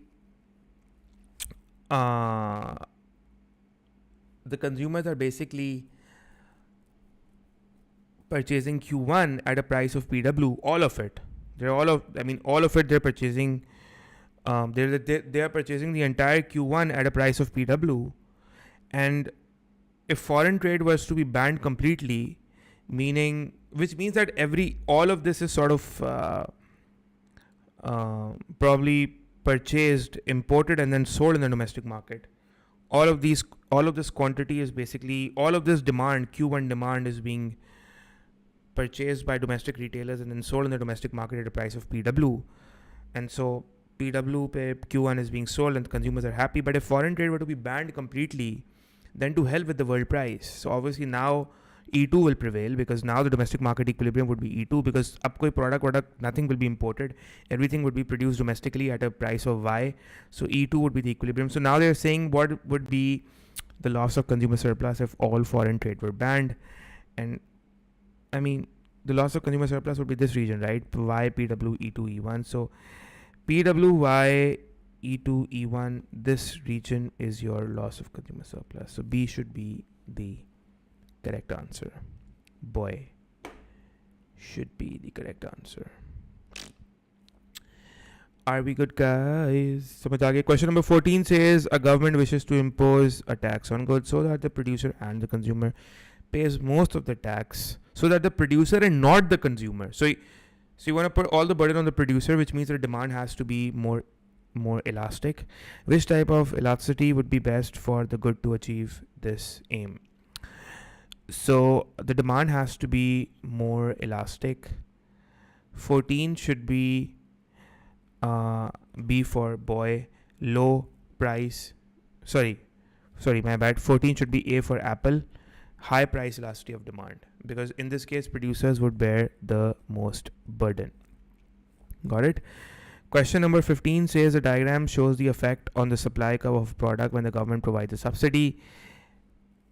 What can be concluded about the nature of the subsidy? Now, this is not a subsidy per unit. It's not a specific subsidy. It's an ad valorem subsidy. An ad valorem subsidy is just like an ad valorem tax. Ad valorem tax is a fixed tax on the value of the good. Similarly, it's a subsidy percentage on the value of the good. So simply it's a fixed percentage on the price, right? Just like an ad valorem tax, it's an ad valorem subsidy. So question number 15, just take out that same ad valorem tax ka concept and just apply it over here, which is simply a fixed percentage of the price. So the answer should be boy, a fixed percentage of the price of each unit. That is why the supply curve is shifting the way it is. It's proportionally shifted, which means that there's a constant percentage being applied on the price of the good. And at higher units, the gap widens up. And at lower units, there's a smaller gap. At higher units, there's a larger gap. So this is not a subsidy per unit. Otherwise, it would have been a parallel shift. Question number 16 says, what is not an example of transfer payments? What is not an example? So pocket money from parents is definitely an example of transfer payments. Private donation to charity is an example. Unemployment benefit is an example. Salary paid to a teacher in a government school is not an example. So 16 should be C for Charlie. Okay? 16 should be C. Question number 17. Question number 17. In 2016, the government spent at 135 on healthcare. The diagram shows the provision of healthcare.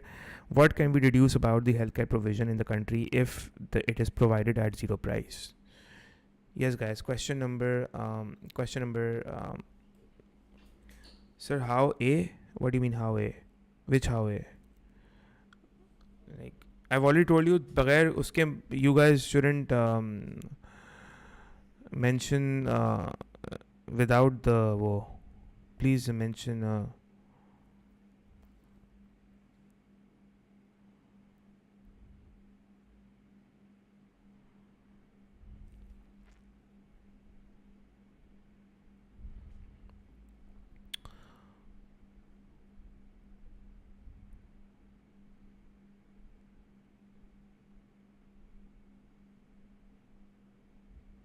G. Question number 17. Ahmed Raza says, why is pocket money transfer payments? Why not? Why not? Tell me why not. First tell me why not. Why not pocket money is transfer payments? First tell me that and I'll tell you why is it. Because I'm sure why your understanding about transfer payments is given by वही ना रट्टों से ना मैं रट्टे जो होते हैं ना आपकी मुझे पता है आपको क्यों मसला हो रहा है ट्रांसफर आपने ये डेफिनेशन क्या याद की हुई है transfer payments are given by the government to the poor people in society ये डेफिनेशन याद की है ना तो अब तुम परेशान हो गए पॉकेट मनी सुन के ये क्या है भाई ये भी होते हैं ट्रांसफर पेमेंट अच्छा हमें तो ये याद किया हुआ है तो गलत है ना आपका कॉन्सेप्ट ट्रांसफर पेमेंट्स का मतलब होता है transfer of payment from A to B redistribution है it's a redistribution of money against which no output or money goods are exchanged So, अगर आपके father आपको pocket money, if your father is giving you pocket money, that is transfer payment because he's giving you pocket money and you're getting that income and you are not producing and selling him anything. So it's a non-productive payment. ठीक है? But if he is giving you money and you're probably selling him your car, then that's a completely economic transaction. ठीक है?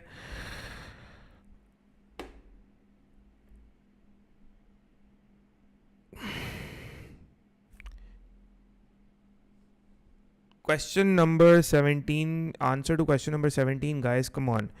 It will need rationing as it will be overconsumed. Obviously, because at zero price, the demand is 100, let's say, and the supply would only be 60. So the 40 is a shortage. Now the shortage needs to be rationed out, right? Because the government would need to adopt non-price rationing in the form of, I don't know, maybe whatever the government needs to come up with queues or I don't know, maybe some sort of maybe allowing only those patients to access healthcare who need the most, who need the most, क्या कहते हैं, who needs the most help or something. ठीक है?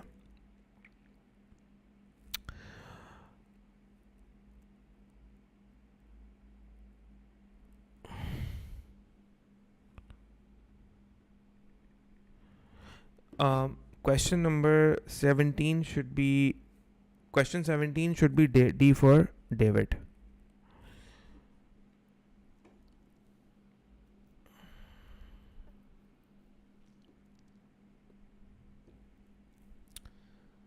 Question number 18 says the government privatizes the telecommunication industry. The government privatizes the telecommunication industry. What is least likely to increase? Yes, guys, comments में answers दो अपने. Question number 18. What is least likely to increase? The correct answer should be C. Employment in the telecommunication industry is least likely to increase. The reason being is that when you will privatize the telecommunication industry, it would result in efficiency gains, probably more automation, and that would result into lower employment, at least in the immediate and the short run. So question number 18 should be C for Charlie. This will happen as well. Productivity of supply, obviously this will happen. Efficiency gains, this will definitely happen. So C is the correct answer. Okay. Question number 19 says, this variant 3 is a good paper that I want you guys to stay and solve variant 3 with me, because that has, tricky questions. Question 19 is probably, I think, very easy. What is most likely from S to T? So AD is going up while SRAS is not going down. SRAS is the same. So the correct answer to question number 19 should be B for boy, because an increase in consumer spending would increase AD, while a reduction in imports. If imports goes down, AD would go up because withdrawals will go down. Import is a withdrawal. A reduction in withdrawals would cause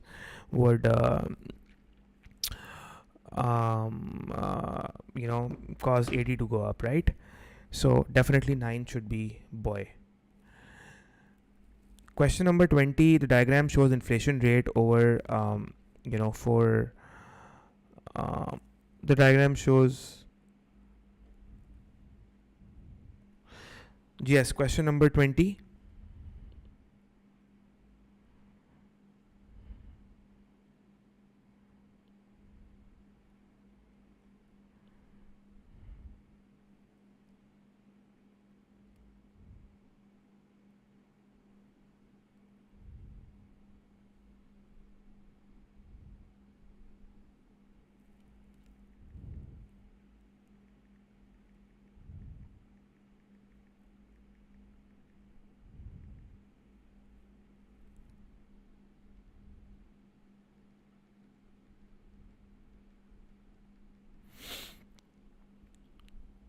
Question number 20. The diagram shows the inflation rate over time in 4 countries. Which country experiences a falling cost of living throughout the period?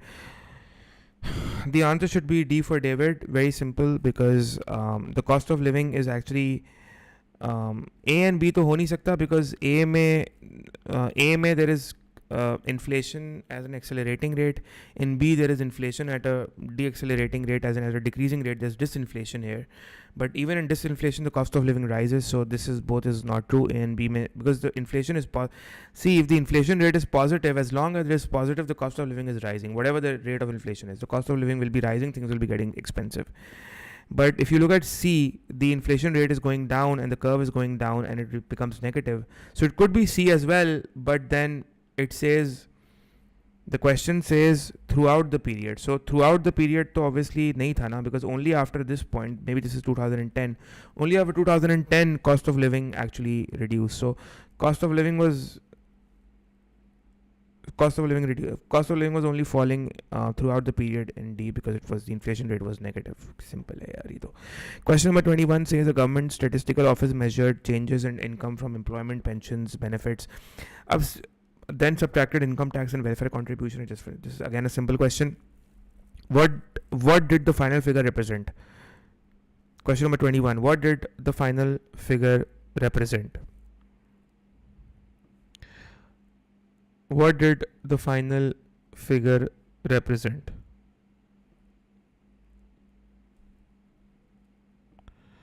G. The final figure represents C, changes in real disposable income. The reason being that obviously you're earning from income, employment, pensions. These are all your These are all incomes, right? These are all incomes. While you deduct income tax, you get disposable income, and then it's adjusted for inflation, so it's real disposable income. 22, the table shows items on the account of current account. What is the value of current account balance? So you take out export of goods and services. ले लें 143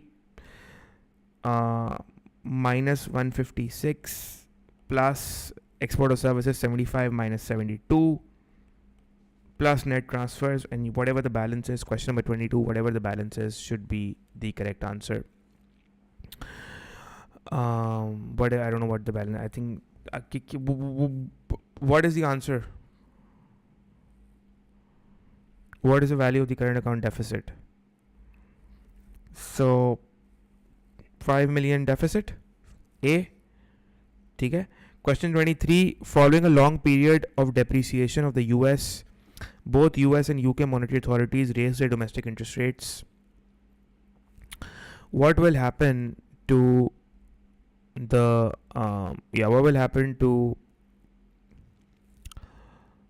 value of the exchange rate of US in terms of UK?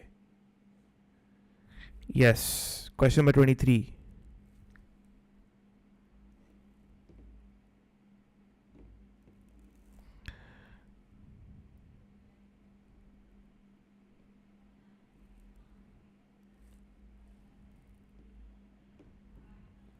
Question number 23. Yes, guys. क्या answer होगा? What do you think is the answer to question number 23?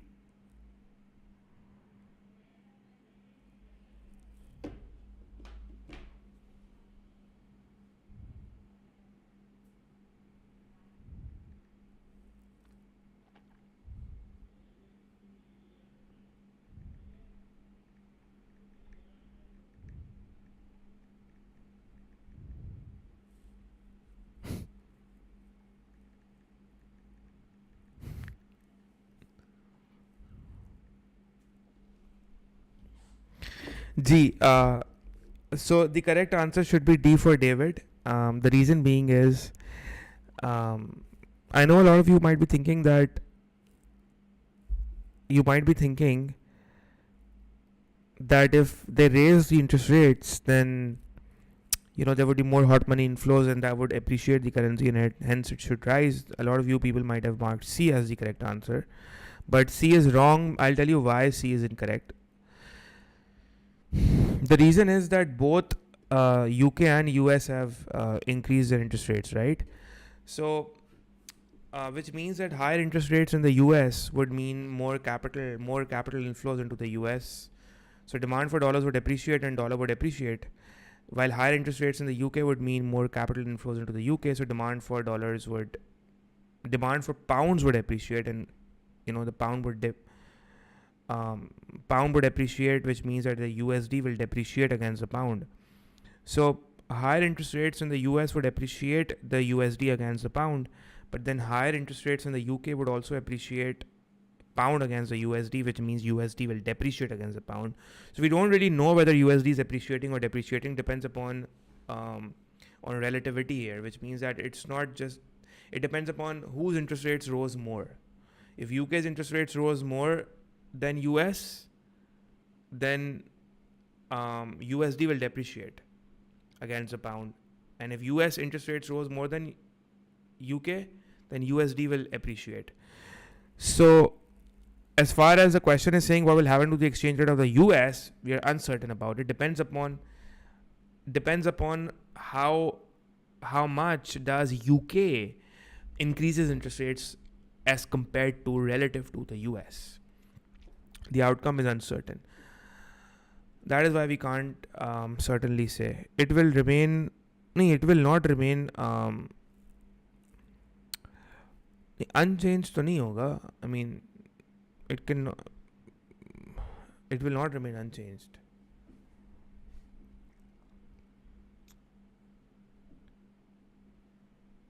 सही है. Why will it remain unchanged? I don't understand. B. You have to understand that if US is US dollars, you have to understand that if US is basically increasing the interest rates, if interest rates go up, then the demand for dollars will go up, which will appreciate the dollar, right? It will appreciate the dollar. So demand for dollars will go up, the dollar should appreciate against the pound. But then if in UK, if interest rates go up, then the pound should appreciate. And if pound appreciates against a dollar, then it means that dollar depreciates. So we aren't really sure that whether dollar would appreciate or depreciate. It could either appreciate or it could either depreciate as well, depending upon whose interest rates went up more. ठीक है? Unchange तब होता है, सो मैं समझ गया आप क्यों कन्फ्यूज. अनचेंज तब होता है जब आप डिमांड फॉर अ करेंसी बढ़ रही होती है बट साइड में सप्लाई ऑफ द करेंसी भी बढ़ती है. हम यहाँ पे सप्लाई, अगर डिमांड फॉर डॉलर्स बढ़ रहा है, if the demand for dollars is increasing, if the demand for dollars is increasing but so is the supply of dollars increasing, then the exchange rate for dollars is unchanged. But this is not what we are saying here. We are saying that if demand for dollars is increasing because more people, if more people would want their money to be put into US bank accounts, US क्या कहते हैं, what do you say, US banks, then the demand for dollars would go up, right? Got it? But then it also depends upon how much is UK increasing interest rates. If they are increasing interest rates by more, then more people in the US would want their money to go over there. So in that case, what will happen is that the supply of dollars would go up by much larger. Technically आप गलत नहीं कह रही, मतलब हो भी सकता है. I'm not really if I come to think of it, so you're not entirely wrong, but I don't want to think in that direction because this is rare. It's not certain that this is going to happen. It's going to happen only when we assume that the increase in the demand for dollars by the UK is exactly matched by the increase in the supply of dollars, and the supply of dollars is going up. But then the supply of dollars will not go up. The increase in the supply of dollars will not exactly match the increase in the demand for dollars. If it won't if either of the interest rates are rising by much more. So if US interest rates are rising by much more, then the demand for dollars would increase the supply of dollars. And if UK's interest rates are rising by much more, then the supply of dollars would increase by much more than the demand for dollars. So in that case, the USD would depreciate. And if the US interest rates are rising by much more than UK's, then the demand for dollars would go up by much more, which would appreciate the USD. So it should either go up or it should either go down. Unchanged nahi hoga, Hanzala. So your question was correct in its sense, but I think now I have cleared properly that why wouldn't be unchanged. Got it? Are you clear now? So it's uncertain. It can't, academic को मैंने अभी I just explained why it wouldn't be the same. I hope you've now understood. Question number 24 छोड़ दें आप. Question number 24 जो है वो I think no sorry my bad. Question 24 करना है. It's part of syllabus. Question number 24 is guys, question number 24, could you guys help me with question 24? Question 24 का क्या आंसर होगा? In question number 24 it says a country P exports export price index and import price index is given. So export prices and import prices are set to an index in year 1. So year 1 is a base year. The table shows the corresponding price indices for year 2 and 3. Which statement is correct?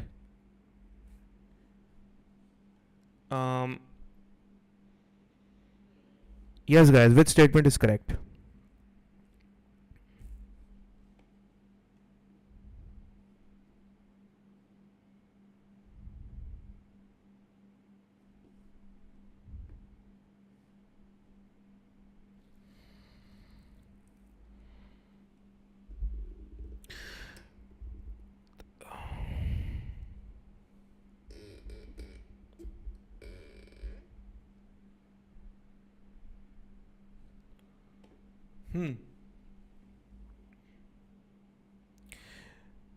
निकालते हैं values, निकालते हैं. Let's calculate the values. So let's calculate the values of TOT for year 2, and that should be how much? Year 2 की कितनी आ रही है?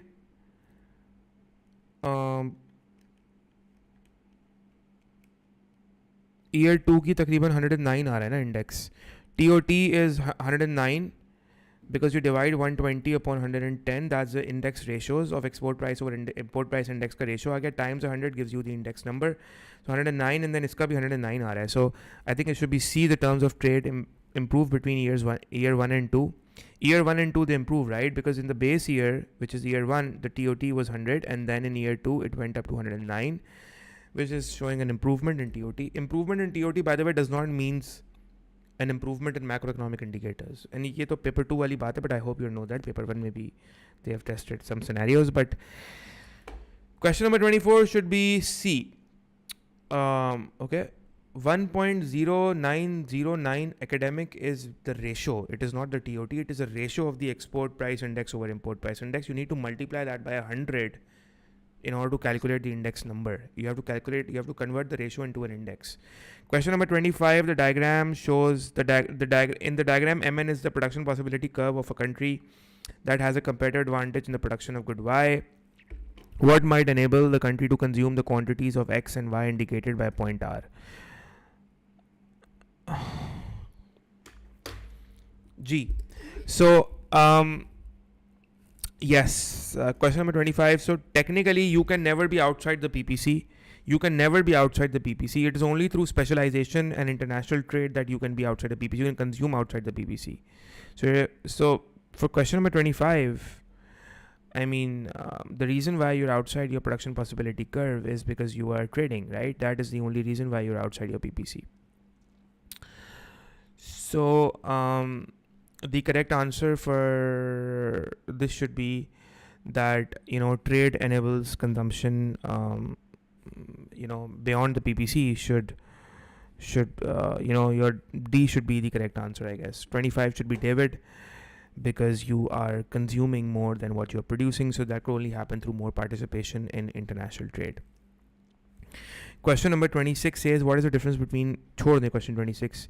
Question 26 is not part of syllabus anymore. 27, what statement about trade protection is correct? Which statement about trade protection is correct? 27 का answer होगा D for David. Quotas are less effective than tariff for raising government revenue. Yeah, we also did this MCQ yesterday as well. 28, what is an example of expansionary monetary policy? What is the example of expansionary monetary policy? So expansionary monetary policy is the central bank buying bonds in the money market. This is exactly what a student, I think, whoever that was, I don't know the name, but वही वाली बात कि central bank buying bonds in the money market is an expansionary monetary policy. वैसे by the way, the central bank buying bonds in the money market, this is something that is related to A2 economics, not AS economics. There's something that is related to A2 economics. So but even if it is related to AS economics, even if it's related to A2 economics, still we can arrive at A. So sometimes they will give you certain questions that you might feel that this is not part of the syllabus, because they don't want you to mark the answer by finding out by knowing why it is the right answer. They want you to mark that answer because they want you to mark out and eliminate all the wrong answers. So even if A is the right answer, A is the right answer.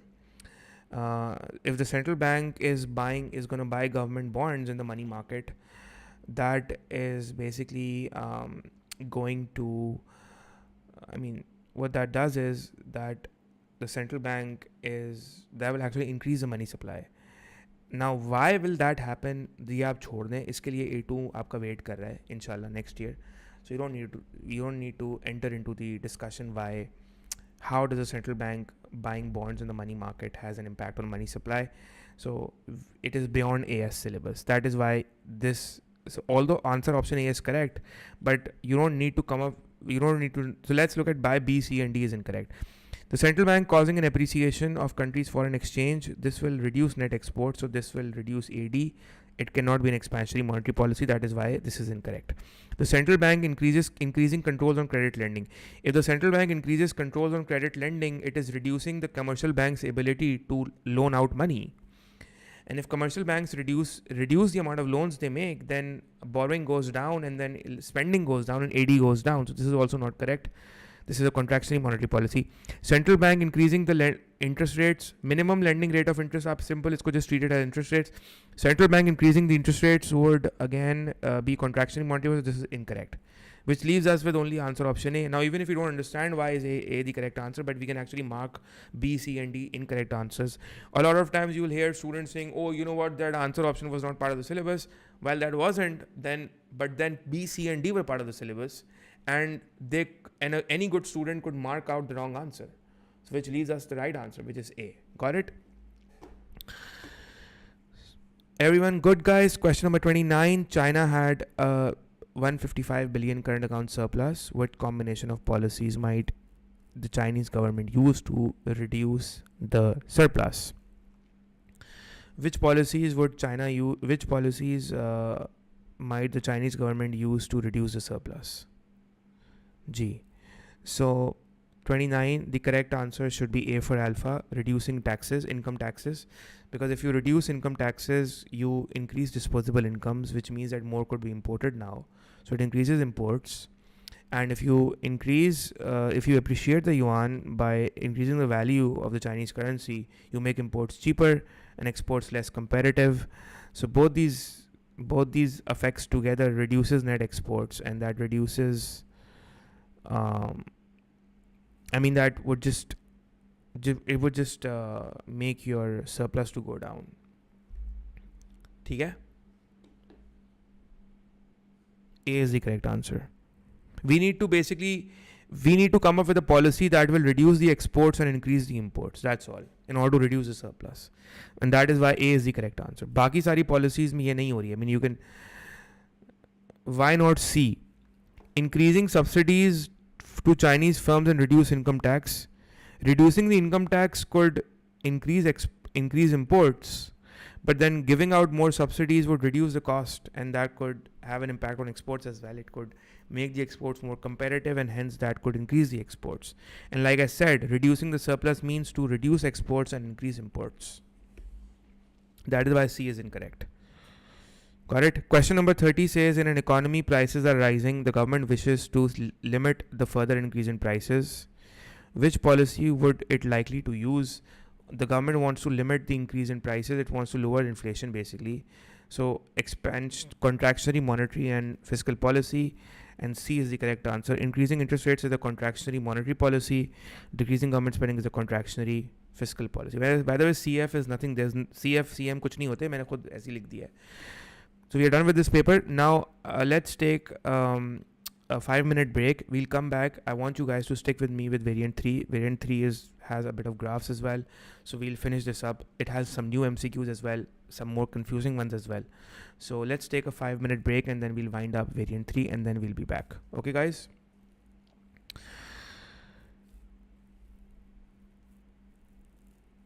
A 5-minute break, and we are back after 5 minutes.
Okay, we are back.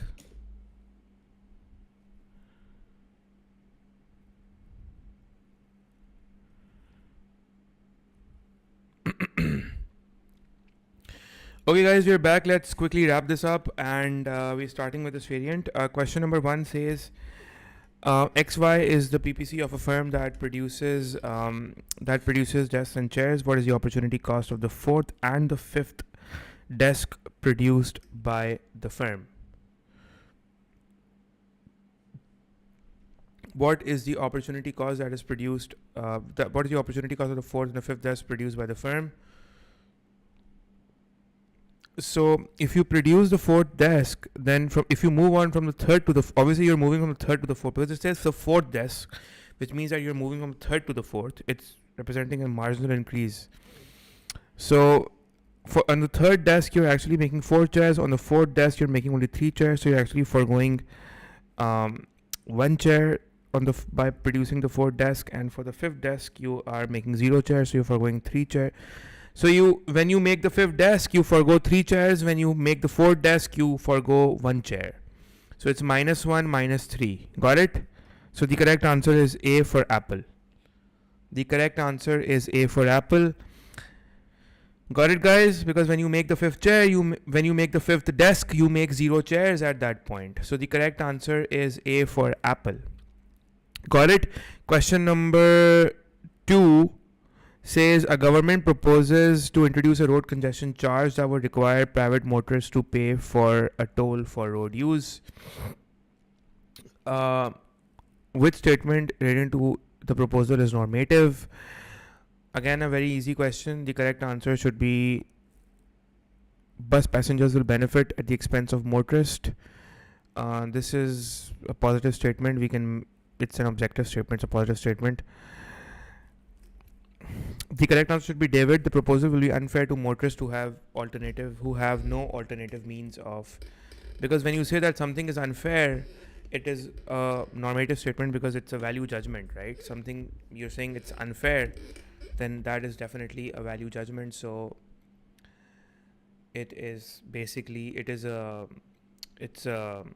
your normative statement. Question number 3, a firm changes the type of product it produces. What might limit the firm's ability to use division of labor? The correct answer for question number 3 should be C for Charlie. The new product is made to specific customer requirements, because when you divide the labor into multiple based on the skills, and then they specialize, so specialization would result into, specialization can only survive or thrive, and division of labor can only thrive on division of labor can only thrive on standardization. So customized products limit standardization, right? Every product is the same, so it's like a batch of products coming out, all the same quality and everything, but customer requirement specific is not division of labor, so it would limit that. Okay, so 3 should be C. 4 is based on, again, money is now, but again, which statement about choice of money is correct? So you can skip this. You can skip this MCQ, but money won't be tested now, but you can skip it. But still the answer is A. If you want me to, we can go through it later, but it won't be tested now. It's in A2 now. What is likely to affect the position of a demand curve for tickets to pop concerts, but not the position of the supply curve? Question 5. Changes in income, definitely. This would change the demand curve position. Question number 5 should be A for apple. Question number 6 says, the number of passengers per week by train, the demand curve, initially the fare is OP, but then reduced to PW. What measures the amount that is spent on the extra journeys resulting from the lower fare? Initially the price was OP, then it shifted to PW, which means that initially, so you can clearly see, guys, initially the expenditure, that was basically this region, right? So initially at a price of OP, this was the amount of expenditure, which means A, B, and C. Let's say A, B, C. So initially at OP, the expenditure was A plus B. At OW, the expenditure is B plus C. So what is the amount, which area measures the amount spent on the extra journey? So for all these extra journeys, RS that you are taking, the amount that is spent on the extra journeys is C. So you're spending extra C for all these extra journeys that you're taking. Got it? So the correct answer for C should be RUTS, which is David. Question number 6 should be D for David. Are we good?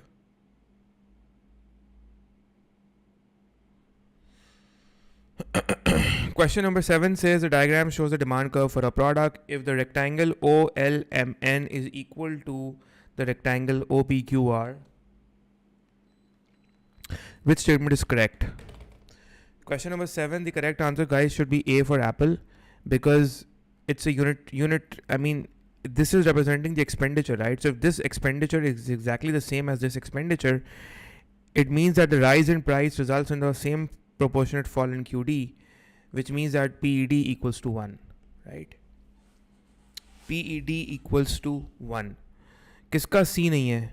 किसका C नहीं है, Faizan? Question number 6. Question number 6, VRST.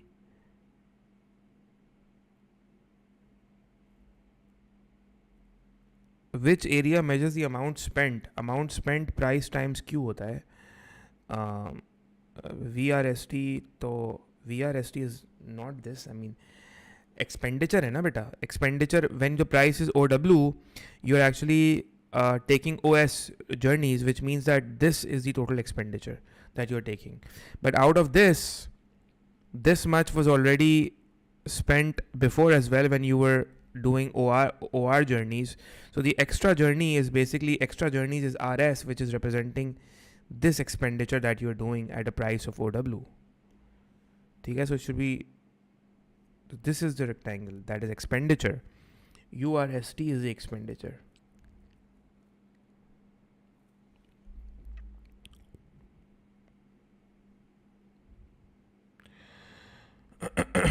So question number 7 should be A for apple. Question number 8, which supply, when the supply of a good decreases, the equilibrium price stays the same.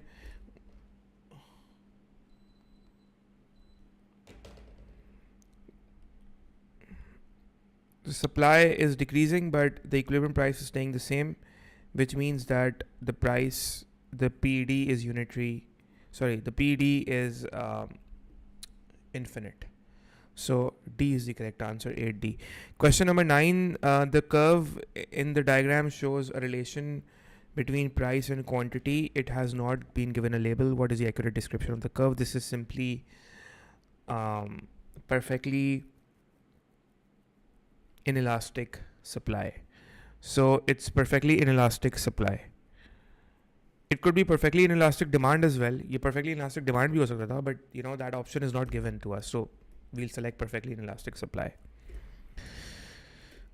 Question number 10 says the diagram shows some information about oil. Which diagram represents the change in oil market? Yeah, do this question.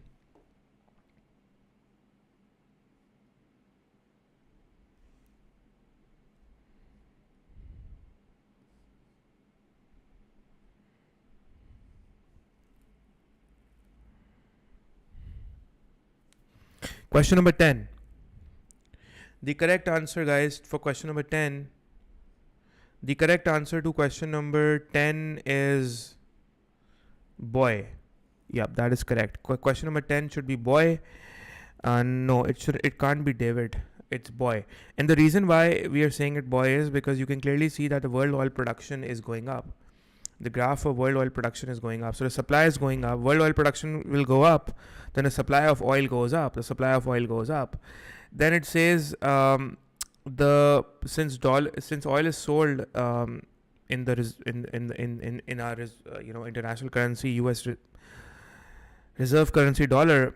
So dollar per barrel. So which means that initially the oil price was, I don't know, maybe somewhere between 50 and 100, but now in 2015 the oil prices went down.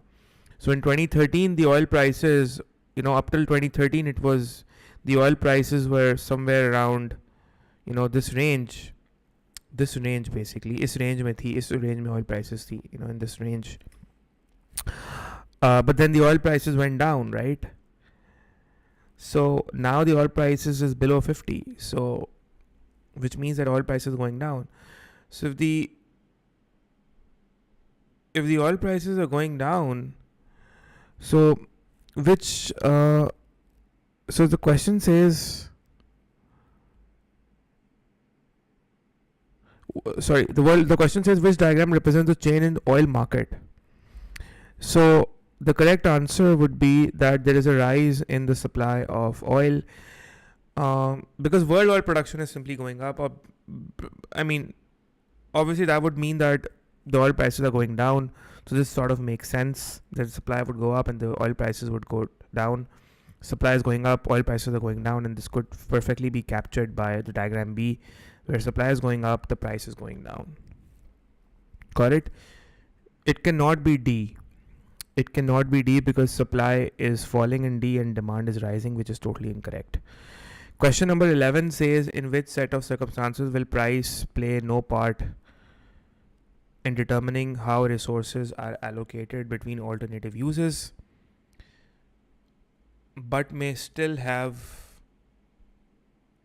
a role to play in the rationing mechanism? Hanzala says B. No, Hanzala, B is not correct.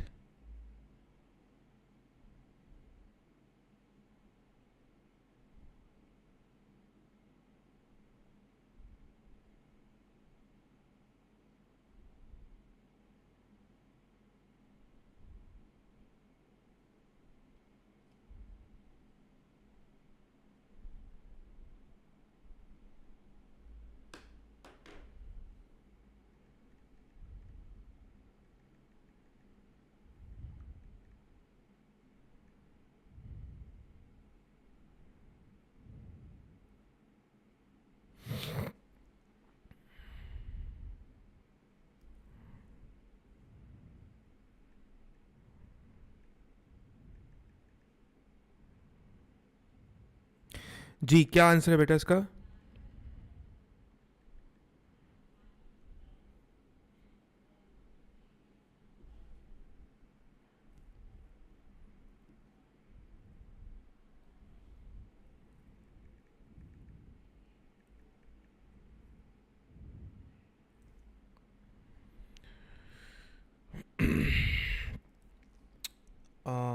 Sorry guys, question number 11 का जो बेटा answer है ना, the government sets a maximum price.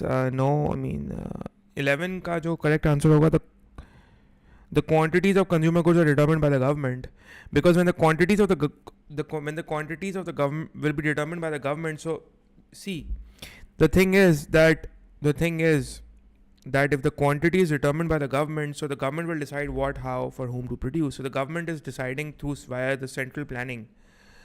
But so the price is not determining the allocation, that what needs to be produced, how and where, but prices may still ration out the shortage because the government is going to sell it at a particular price.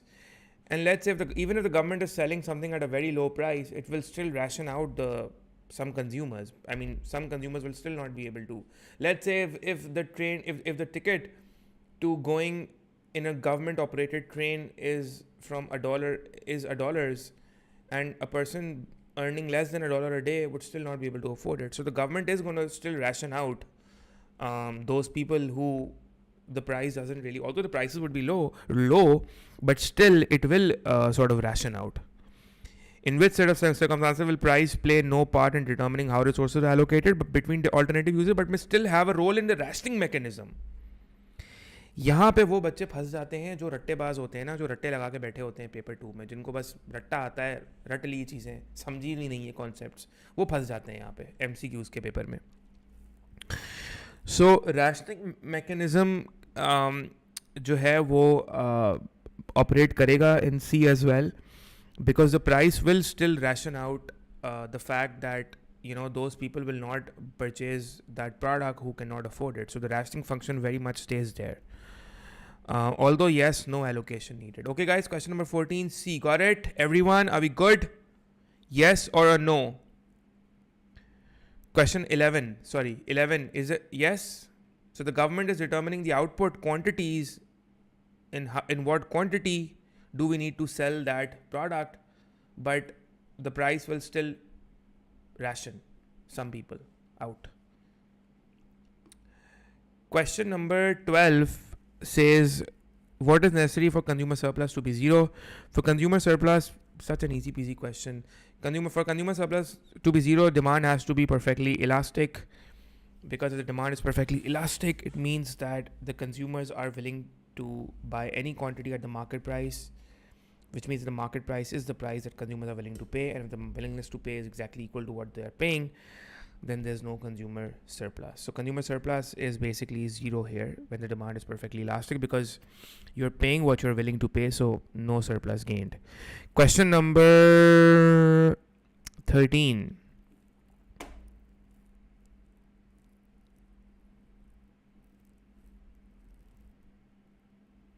A government decides to issue a card for residents that gives a 50% reduction on entry prices to visit local museums. The diagram shows a demand curve for a resident who currently makes 3 museum visits. What would be the change in consumer surplus when the card is issued? So the correct answer would be boy x plus y, because when the card is issued, the price would go down, and if the price goes down, there would be more visits. So definitely x plus y is the gain in consumer surplus. Okay. Question number 14 says the demand and supply functions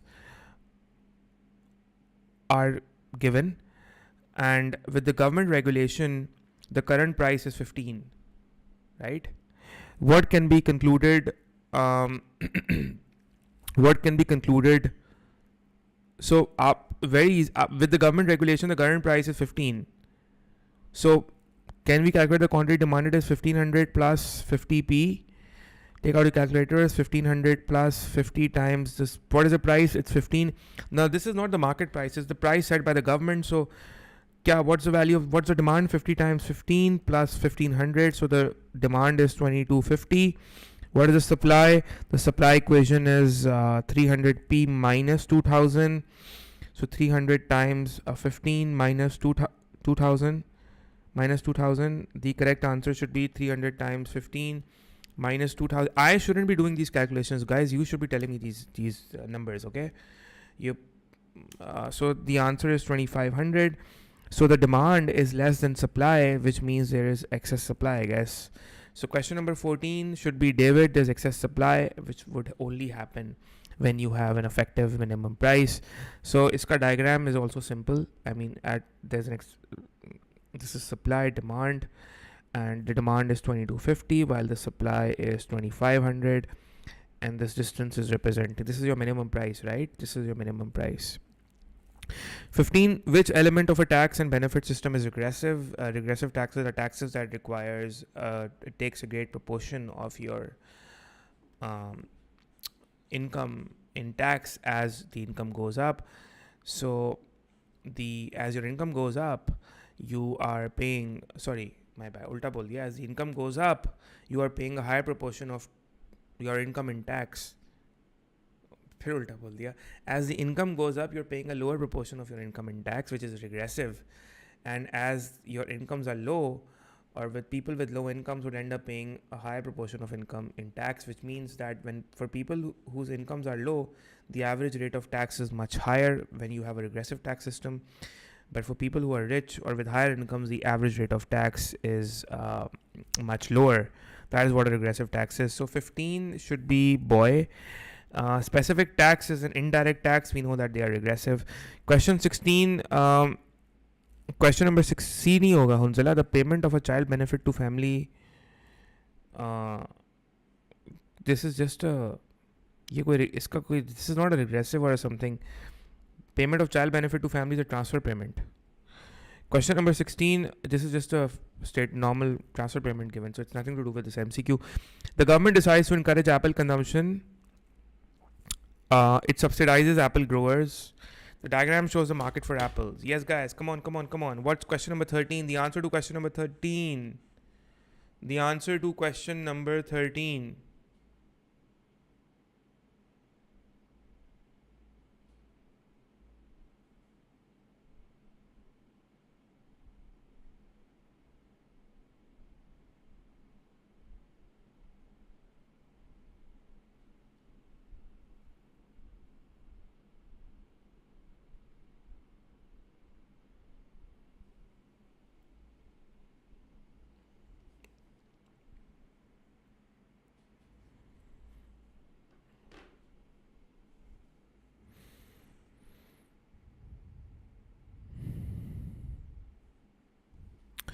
The answer to question number 13, guys.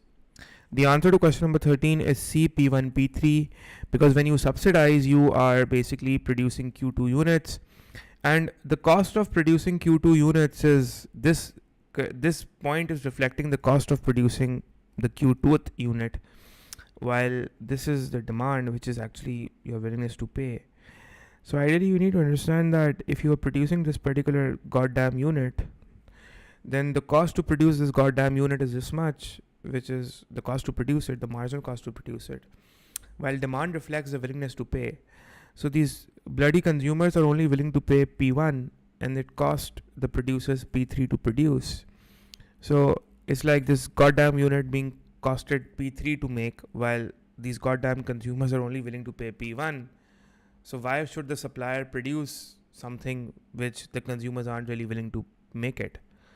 So, and here comes the government as some sort of a savior by saying, okay, fine, you know what, you guys just make it. Just make this product irrespectively. So let the consumers pay P1, you make it. I know it cost you P3, but we'll fill out that difference. And so we'll fill out that difference. So this vertical distance represents the subsidy. So that is exactly what the subsidy is, which will shift the word supply curve vertically outwards. Parallel outwards. Okay, P1, P3. What is not a transfer payment? What is not a transfer payment? Yes, what is not a transfer payment?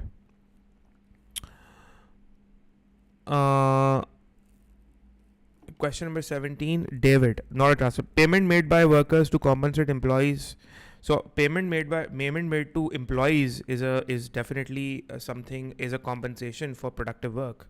So even if that work is dangerous or whatever is the nature of the work, still it's work. So question number 18, the government allows one firm to go out of business, takes over another second firm, and encourages a foreign government to invest heavily in a third firm. Which government action has occurred? A government allows one firm to go out of business. This is nothing. So if the government is allowing one firm to go out of business, this has nothing to do with nationalization or privatization. If one firm is incurring a loss and it's closing down, and the government allows that to close down, so I mean, this has just nothing to do with nationalization or privatization. Takes over a second firm. The government takes over a second firm is nationalization. So yes, there is nationalization here. And encourages the foreign government to invest heavily in a third firm. And a foreign government investing heavily in a third firm is just foreign direct investment, FDI, where the foreign government is buying equity shares in a third firm, is simply foreign direct investment. So the correct answer to question number 18 should be B for boy. There's nationalization, but there's no privatization. So yeah, 18 is nationalization is there, and this is the nationalization part.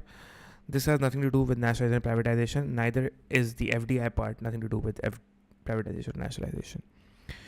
Question number 19, what is both a valid statement? Question 19 should be A for apple. AS cannot increase beyond some level of real output. We know that at this point, the economy's full capacity is reached, and the output cannot exceed beyond a certain level. So 19 should be A. Correct? Simple. Vertical. It's vertical. We know that the aggregate supply is vertical at full capacity because that's the capacity of the economy. Question number 19. The average consumer divides his expenditure between food, clothing, accommodation, and transport. This is a similar question we did yesterday as well. So these are these weights. These are these weights. You can convert these weights into percentages. So these are your weights. And then they are giving you price changes. So during the course of the year, the price of the food falls by 2%. Here you have food, then you have clothing, accommodation, and transport. Okay? The price of food is falling by 2%. 2%. Achha. So firstly, do one thing. You have your weights given 2, 1, 4, and 3, which is total of 10, obviously. Now you convert these weights into percentages. So 2 upon 10 times 100, this would be 20%. This would be 10%. This would be 4%. And this would be 3%. Sorry. 20%, 20%, 10%, 40%, 30%, and this should come up to 100%. So yeah, so you've converted these weights into percentages, which is fine. It would just make it easier for me at least. price changes of the price of food falls by 2%. So the price of food falls by 2%. The price of clothing goes up by 4%. The price of accommodation increases by 10%. The price of transport remains constant, which means that there's no price change, 0%. Anyways, so we can't really sum these up because we can't really net these up because these are price changes, and CPI works on weighted price changes. So we need to calculate the weighted price changes, right?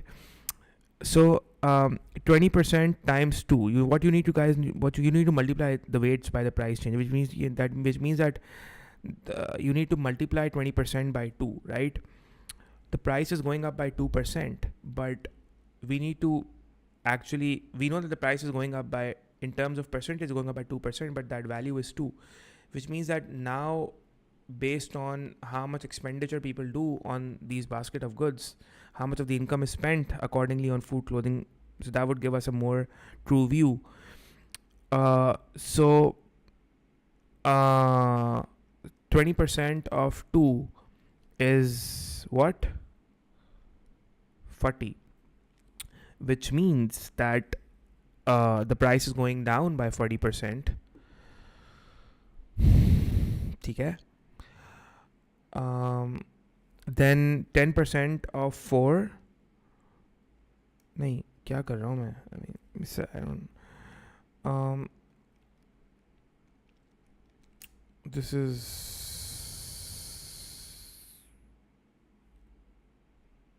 0.4. 20% of 2 would be 0.4. Minus 0.4. This is 10% of.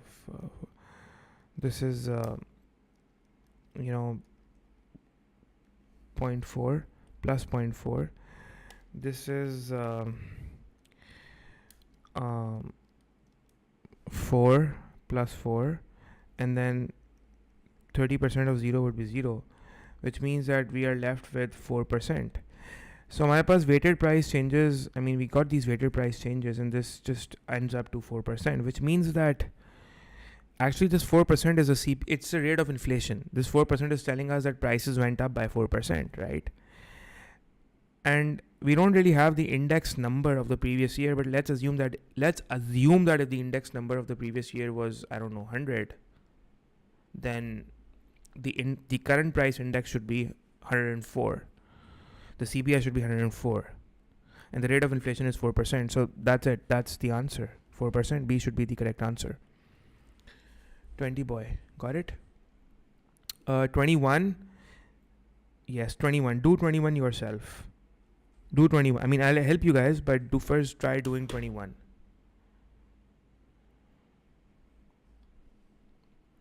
Yes, guys. Question number 21.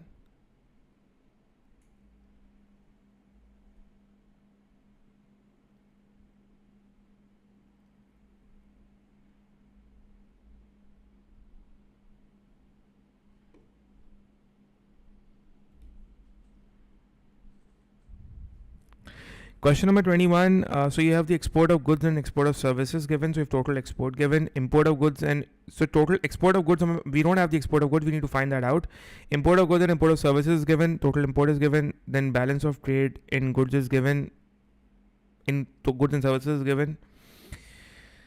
Anyway, so we need to actually find the value of G and the value of H. So let's look at these. So see, export of goods is G. Export of goods is plus. So let's so G plus 204465 is your exports, total exports. This will give you total exports. The total exports, which is X minus M, is net exports, right? So this is your exports minus your imports. The value of your imports total is 543,375, 543,375. This should give the value of the net exports, and the value of net exports is 32,100 deficit minus 32,100. So could you calculate the value of G here, guys? What is the value of G coming along? This should come up to 306,810. So 306,810 is the value of our exports. Our exports are coming up to export of goods are coming up to 306,810, And as far as the trade in goods and services is concerned, the trade in goods is a negative 110, and the trade in goods and services is a negative 32 100, which means definitely this should be a positive number. You deduct, you net these off, and this would give you a positive number. And 110 minus 196 and 32 100, if you net these numbers up, so the correct answer should be A for apple. Everyone understood what I did here? Everyone, did you guys understand what did I do over here?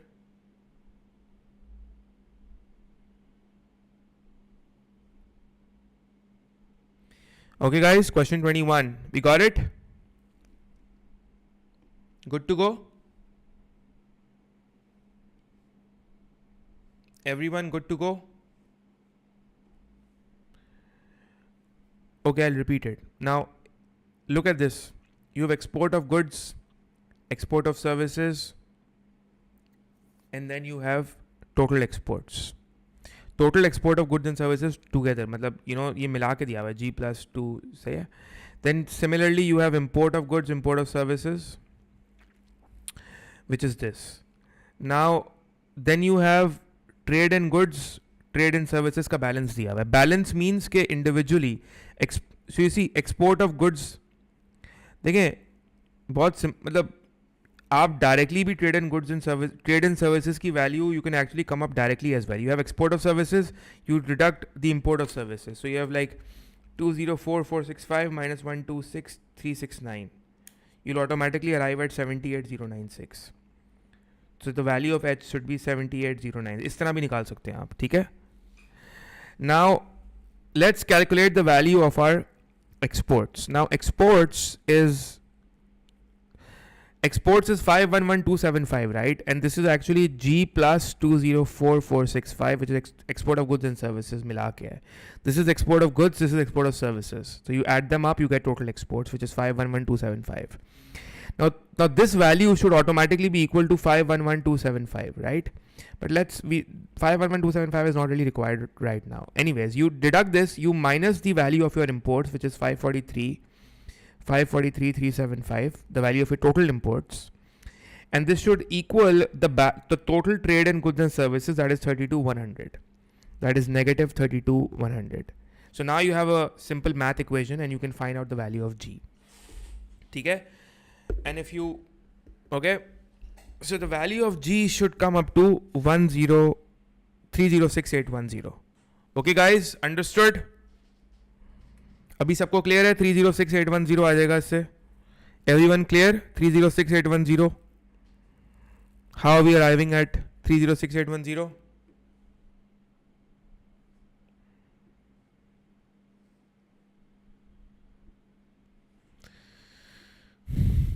Okay, are we good on this now? Anyways, 22 is another question that says 22 says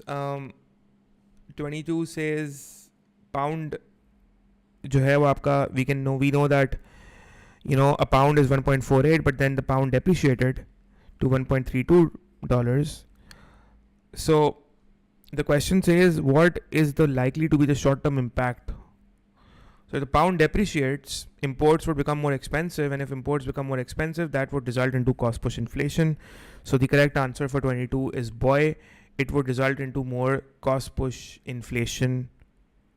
It would result into cost push inflation in the economy. ठीक है? It would result into more cost push inflation in the economy. Thank you, Rafe. I appreciate that.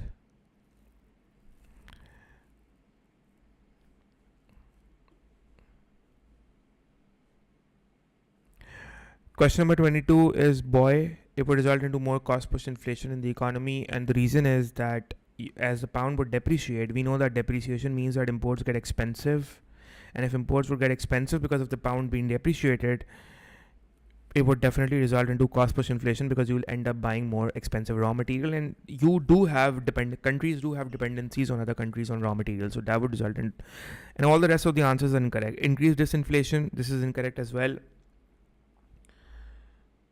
because exports would get cheaper, imports would get expensive. So net exports should go up, and increasing net exports will not cause disinflation. It will have more inflationary impacts. But inflationary impact means that purchasing power of money should fall, not rise. So this is incorrect as well, because when inflation will happen, then purchasing power of money should fall, and demand per inflation should go up. Like I said, I gave you the reason that net exports will go up, so AD will go up, demand per inflation should go up. So again, 22 is boy. To see J curve again, A2, you can leave this. The terms of trade for major oil exporting economy of Saudi Arabia is fell from 222. So the terms of trade are falling, and we know that there are various reasons for terms of trade to fall. And the correct answer for this question should be C, because it says the terms of trade for major oil exporting country of Saudi Arabia. So actually, they're talking about the terms of trade for Saudi Arabia is foreign. So it's a country of Saudi Arabia. It's a major. So it's Saudi Arabia. They're talking about Saudi Arabia as a major oil exporting country. So uske jo terms of trade it fell from 223 to 205 in 2014. So if Saudi Arabian oil export prices would fall, that would reduce the terms of trade in Saudi Arabia for Saudi Arabia, right? So the correct answer is C for Charlie. Yes, Amy, Rafe, and Ariha, you guys, all three of you are correct. Question number 25 again is a common external tariff ka sawal hai, not part of AS anymore. Common external tariff, custom unions, FTA, this is all A2 now. What would reduce an economy's protection against the import of cars? 26, the correct answer is A. आप देख लें कितनी दफ़ा repeat हो रहा है MCQ. What would reduce an economy's protection against the import of cars? So higher quota of imported cars. वही वाली example जो मैंने थोड़ी देर पहले भी दी थी पिछले पेपर में, that if you're importing 100 cars but now you're importing 400 cars, so you're importing more cars, which means that you're actually allowing more, you're allowing lesser protection, so you're reducing that protection, right? So okay, A is the correct answer. 26. 27 says 27 dekh lete hain. 27 is a good question. 27 says a country takes no part in international trade and its domestic market price is PD. The country decides to engage in free trade and the market price rises to the world price. Now the world price, so basically this country is less pricey than the world price. And world price is more than the domestic woe. But then this country is still engaging and purchasing at a world price which is much higher than what the domestic producers can produce, which is higher than the domestic market price. So the consumer surplus will fall, right? So 27 should be what, boy? Domestic consumers would lose X plus Y, because initially domestic consumers are purchasing at a price PD. Now the price goes up, and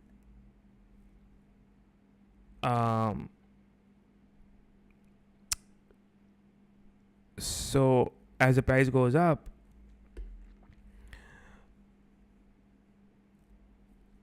right? So sorry, I think, am I missing out on something?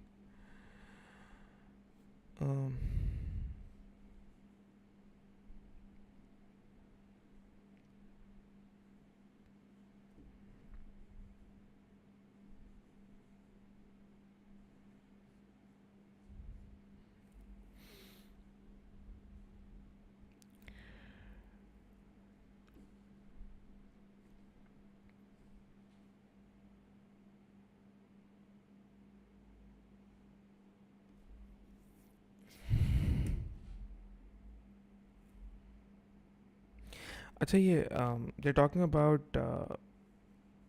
the producer surplus as well. So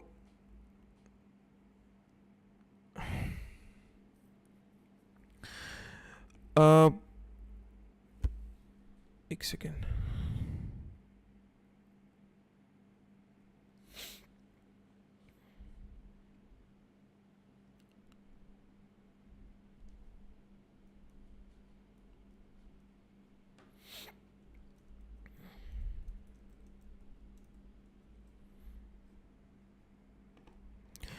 Okay.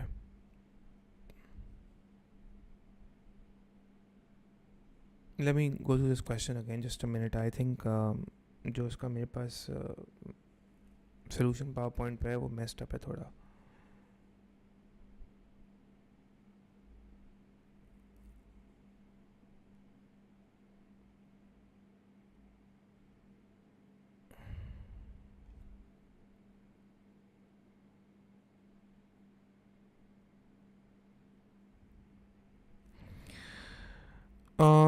Okay, so the correct answer for question number 27 should be B, by the way.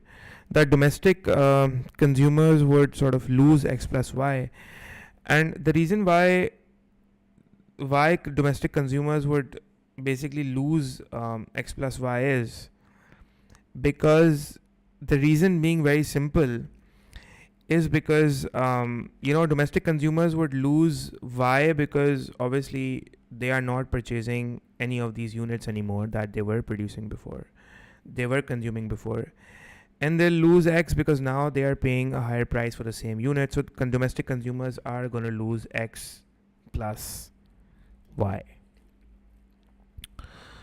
Okay, so B is the correct answer.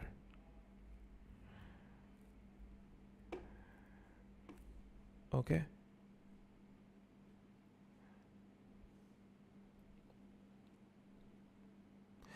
Faizan का question है, shouldn't the domestic market price prevail? Faizan, ये कोई, you need to understand that this is not the what do you say, क्या कहते हैं इसको, I think you're linking it with the price control thing, that this is not a minimum price, right? So if you're engaging in international trade, you will purchase at the world price. Now the problem is that maybe this product has a better quality, right? So this product has a better quality, and all these rich guys in this region, you remember मैं तुम लोग को जो ये बार diagram को shade करके, these rich guys are still okay with the fact that they can, these rich dudes of Pakistan or whatever country they belong, they're okay with importing these expensive lavish brands. Maybe they're of a better quality, so they're okay with paying a higher price. So that is why. So ऐसा नहीं है कि domestic prices would prevail, because उसका reason ये है that this is the international price. ठीक है? So if you're importing at the international, I mean if the international price के ऊपर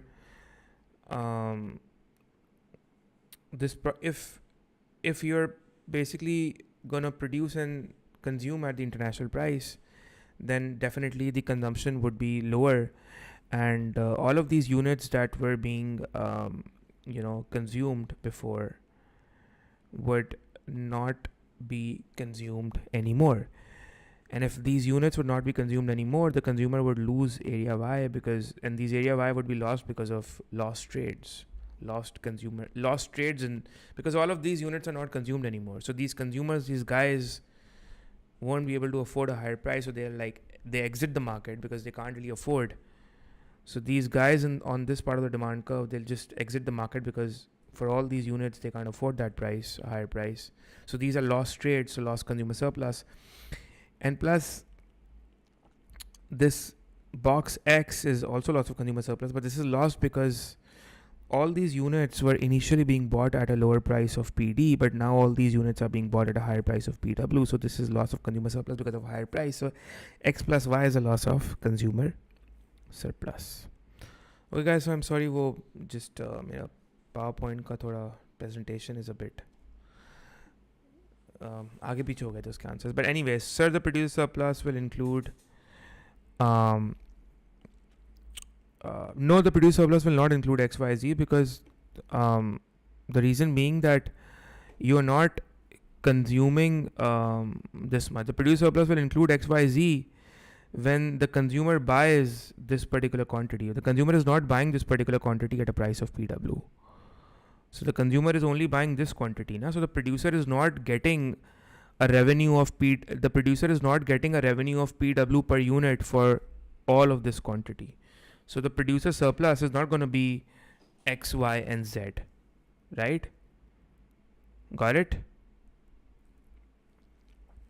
No beta, they will, Samra, they will not lose Y only, they will lose Y because they're going to lose Y for the lost trades because they aren't going to consume those units, and they will lose X for the fact that those guys are gonna those guys were buying those same units at a much lower price, but now they are paying a higher price for it, so they will lose X plus Y.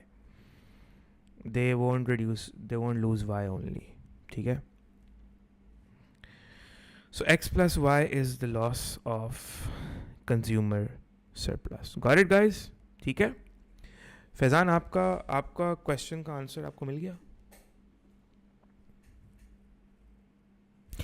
देखें, जब हम supply curve बनाते हैं ना, and जब हम ये पढ़ते हैं कि this is the quantity and this is the price and this is the producer surplus, all of this is the producer surplus, तो वहाँ पे हमारी अजम्पशन होती है that the consumer is buying quantity Q. ठीक है? Question number 28 says the government increases the basic rate of income tax to finance additional spending on apprenticeship. I think this is a similar question like before, but क्या कहते हैं,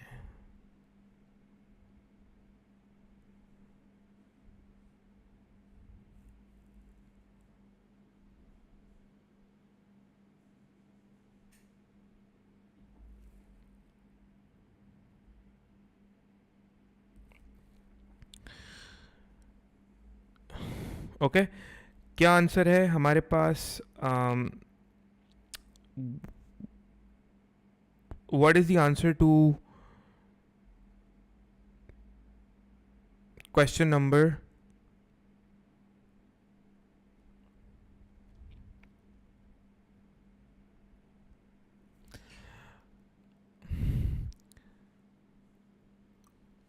sorry, what is the answer to question number 28? G. 28. Hunzala Samir says cat. Question number 28, cat. Do you all think it's a cat? Or do you all think it's something else? 28 is cat. That is correct. Because income tax, you're increasing income tax, so that is a fiscal policy to finance additional spending on apprenticeship schemes, and that is again a supply side policy. Apprenticeship training is supply side, so there's no monetary policy.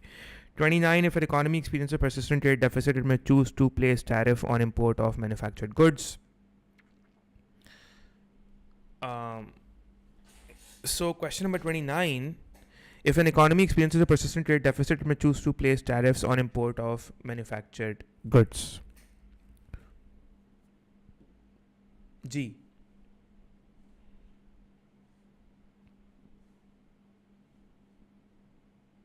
What would be the answer, guys? For 29?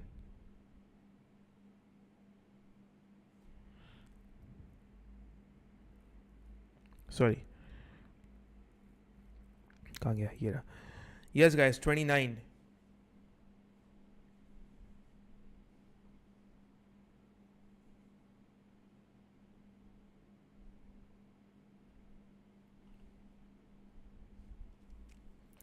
So if an economy is experiencing a persistent deficit, it may choose to place tariff on the import of manufactured goods. When might the use of tariff solve a balance of trade deficit in the long term?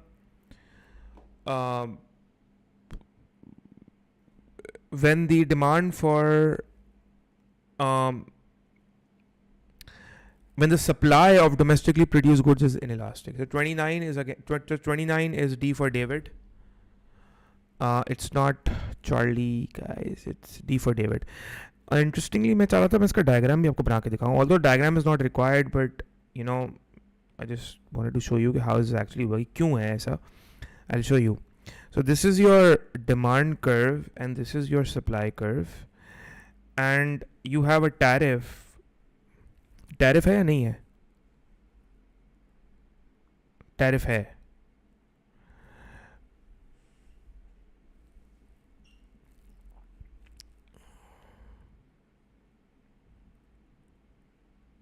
हाँ, तो tariff है ना, बस सही है, tariff है. सो tariff क्या करता है कि टैरिफ इज गोना एक second.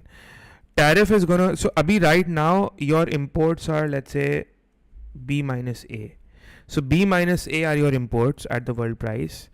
And if you impose a tariff, let's say you impose a tariff, it's gonna reduce your import to, I don't know, C minus D.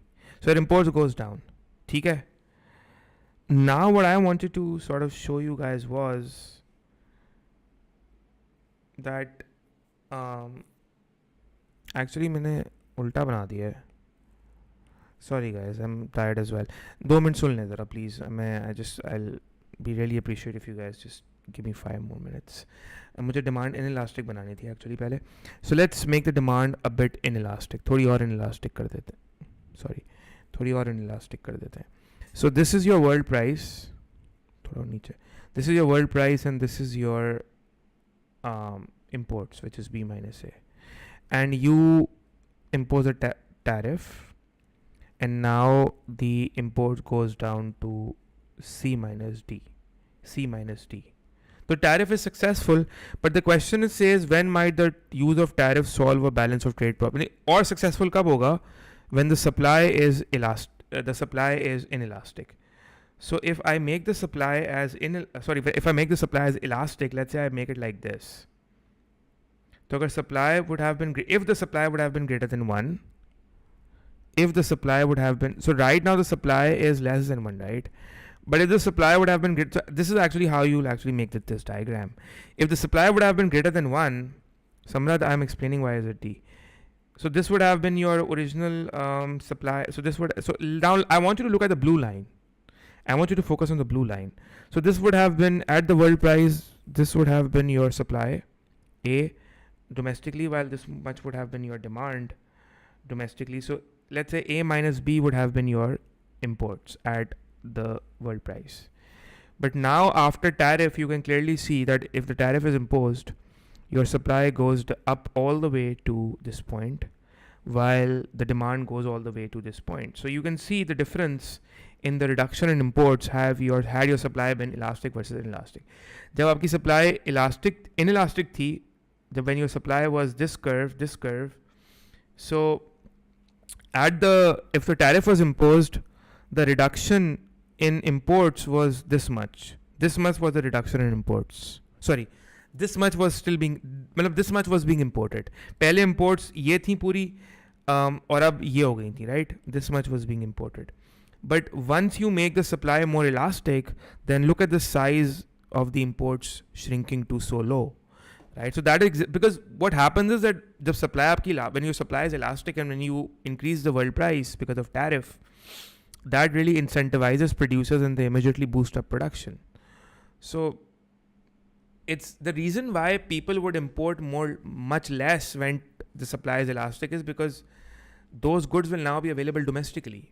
So if those goods are available domestically, then why would people import? So the people would import much less when the supply is elastic because those goods would be available domestically. So that is, iska diagram hi maine aapko bana ke dikhaya. This is how your diagram is drawn.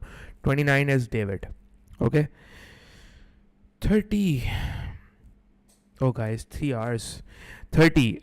Bulgaria's CPI is 2.2.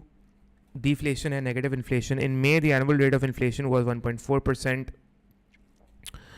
So, which fiscal and monetary policy would be most appropriate in the short run to restore price stability? So, obviously, I mean, you want to increase the price level because you want to restore price stability, and probably this is bad deflation. So, you want to come up with expansionary policies, right? So, this is negative bad deflation. You want to come up with So, although the deflation rate has gone down, but still you have a deflation. So, you will increase government spending, and you will reduce interest rates. You'll reduce interest rates. So this is expansionary fiscal, this is expansionary fiscal policy, and this is expansionary monetary policy. So question number 30 should be C for Charlie, increasing government spending and reducing interest rates. That is absolutely correct. Faizan, Amy, Ariha, and Hunzala. C for Charlie is the correct answer. And on that note, we have ended May-June 2018, and inshallah next paper would be around November 2018. But tomorrow I will not be doing any stream. I will be on a break tomorrow, so probably day after tomorrow. Okay guys, So tomorrow is a break, but again, we are through with how many papers? 9 papers in 3 days. 9 papers. So see you all, guys. Thank you so much for attending, and I will see you all inshallah day after tomorrow. Take a break tomorrow. Until then.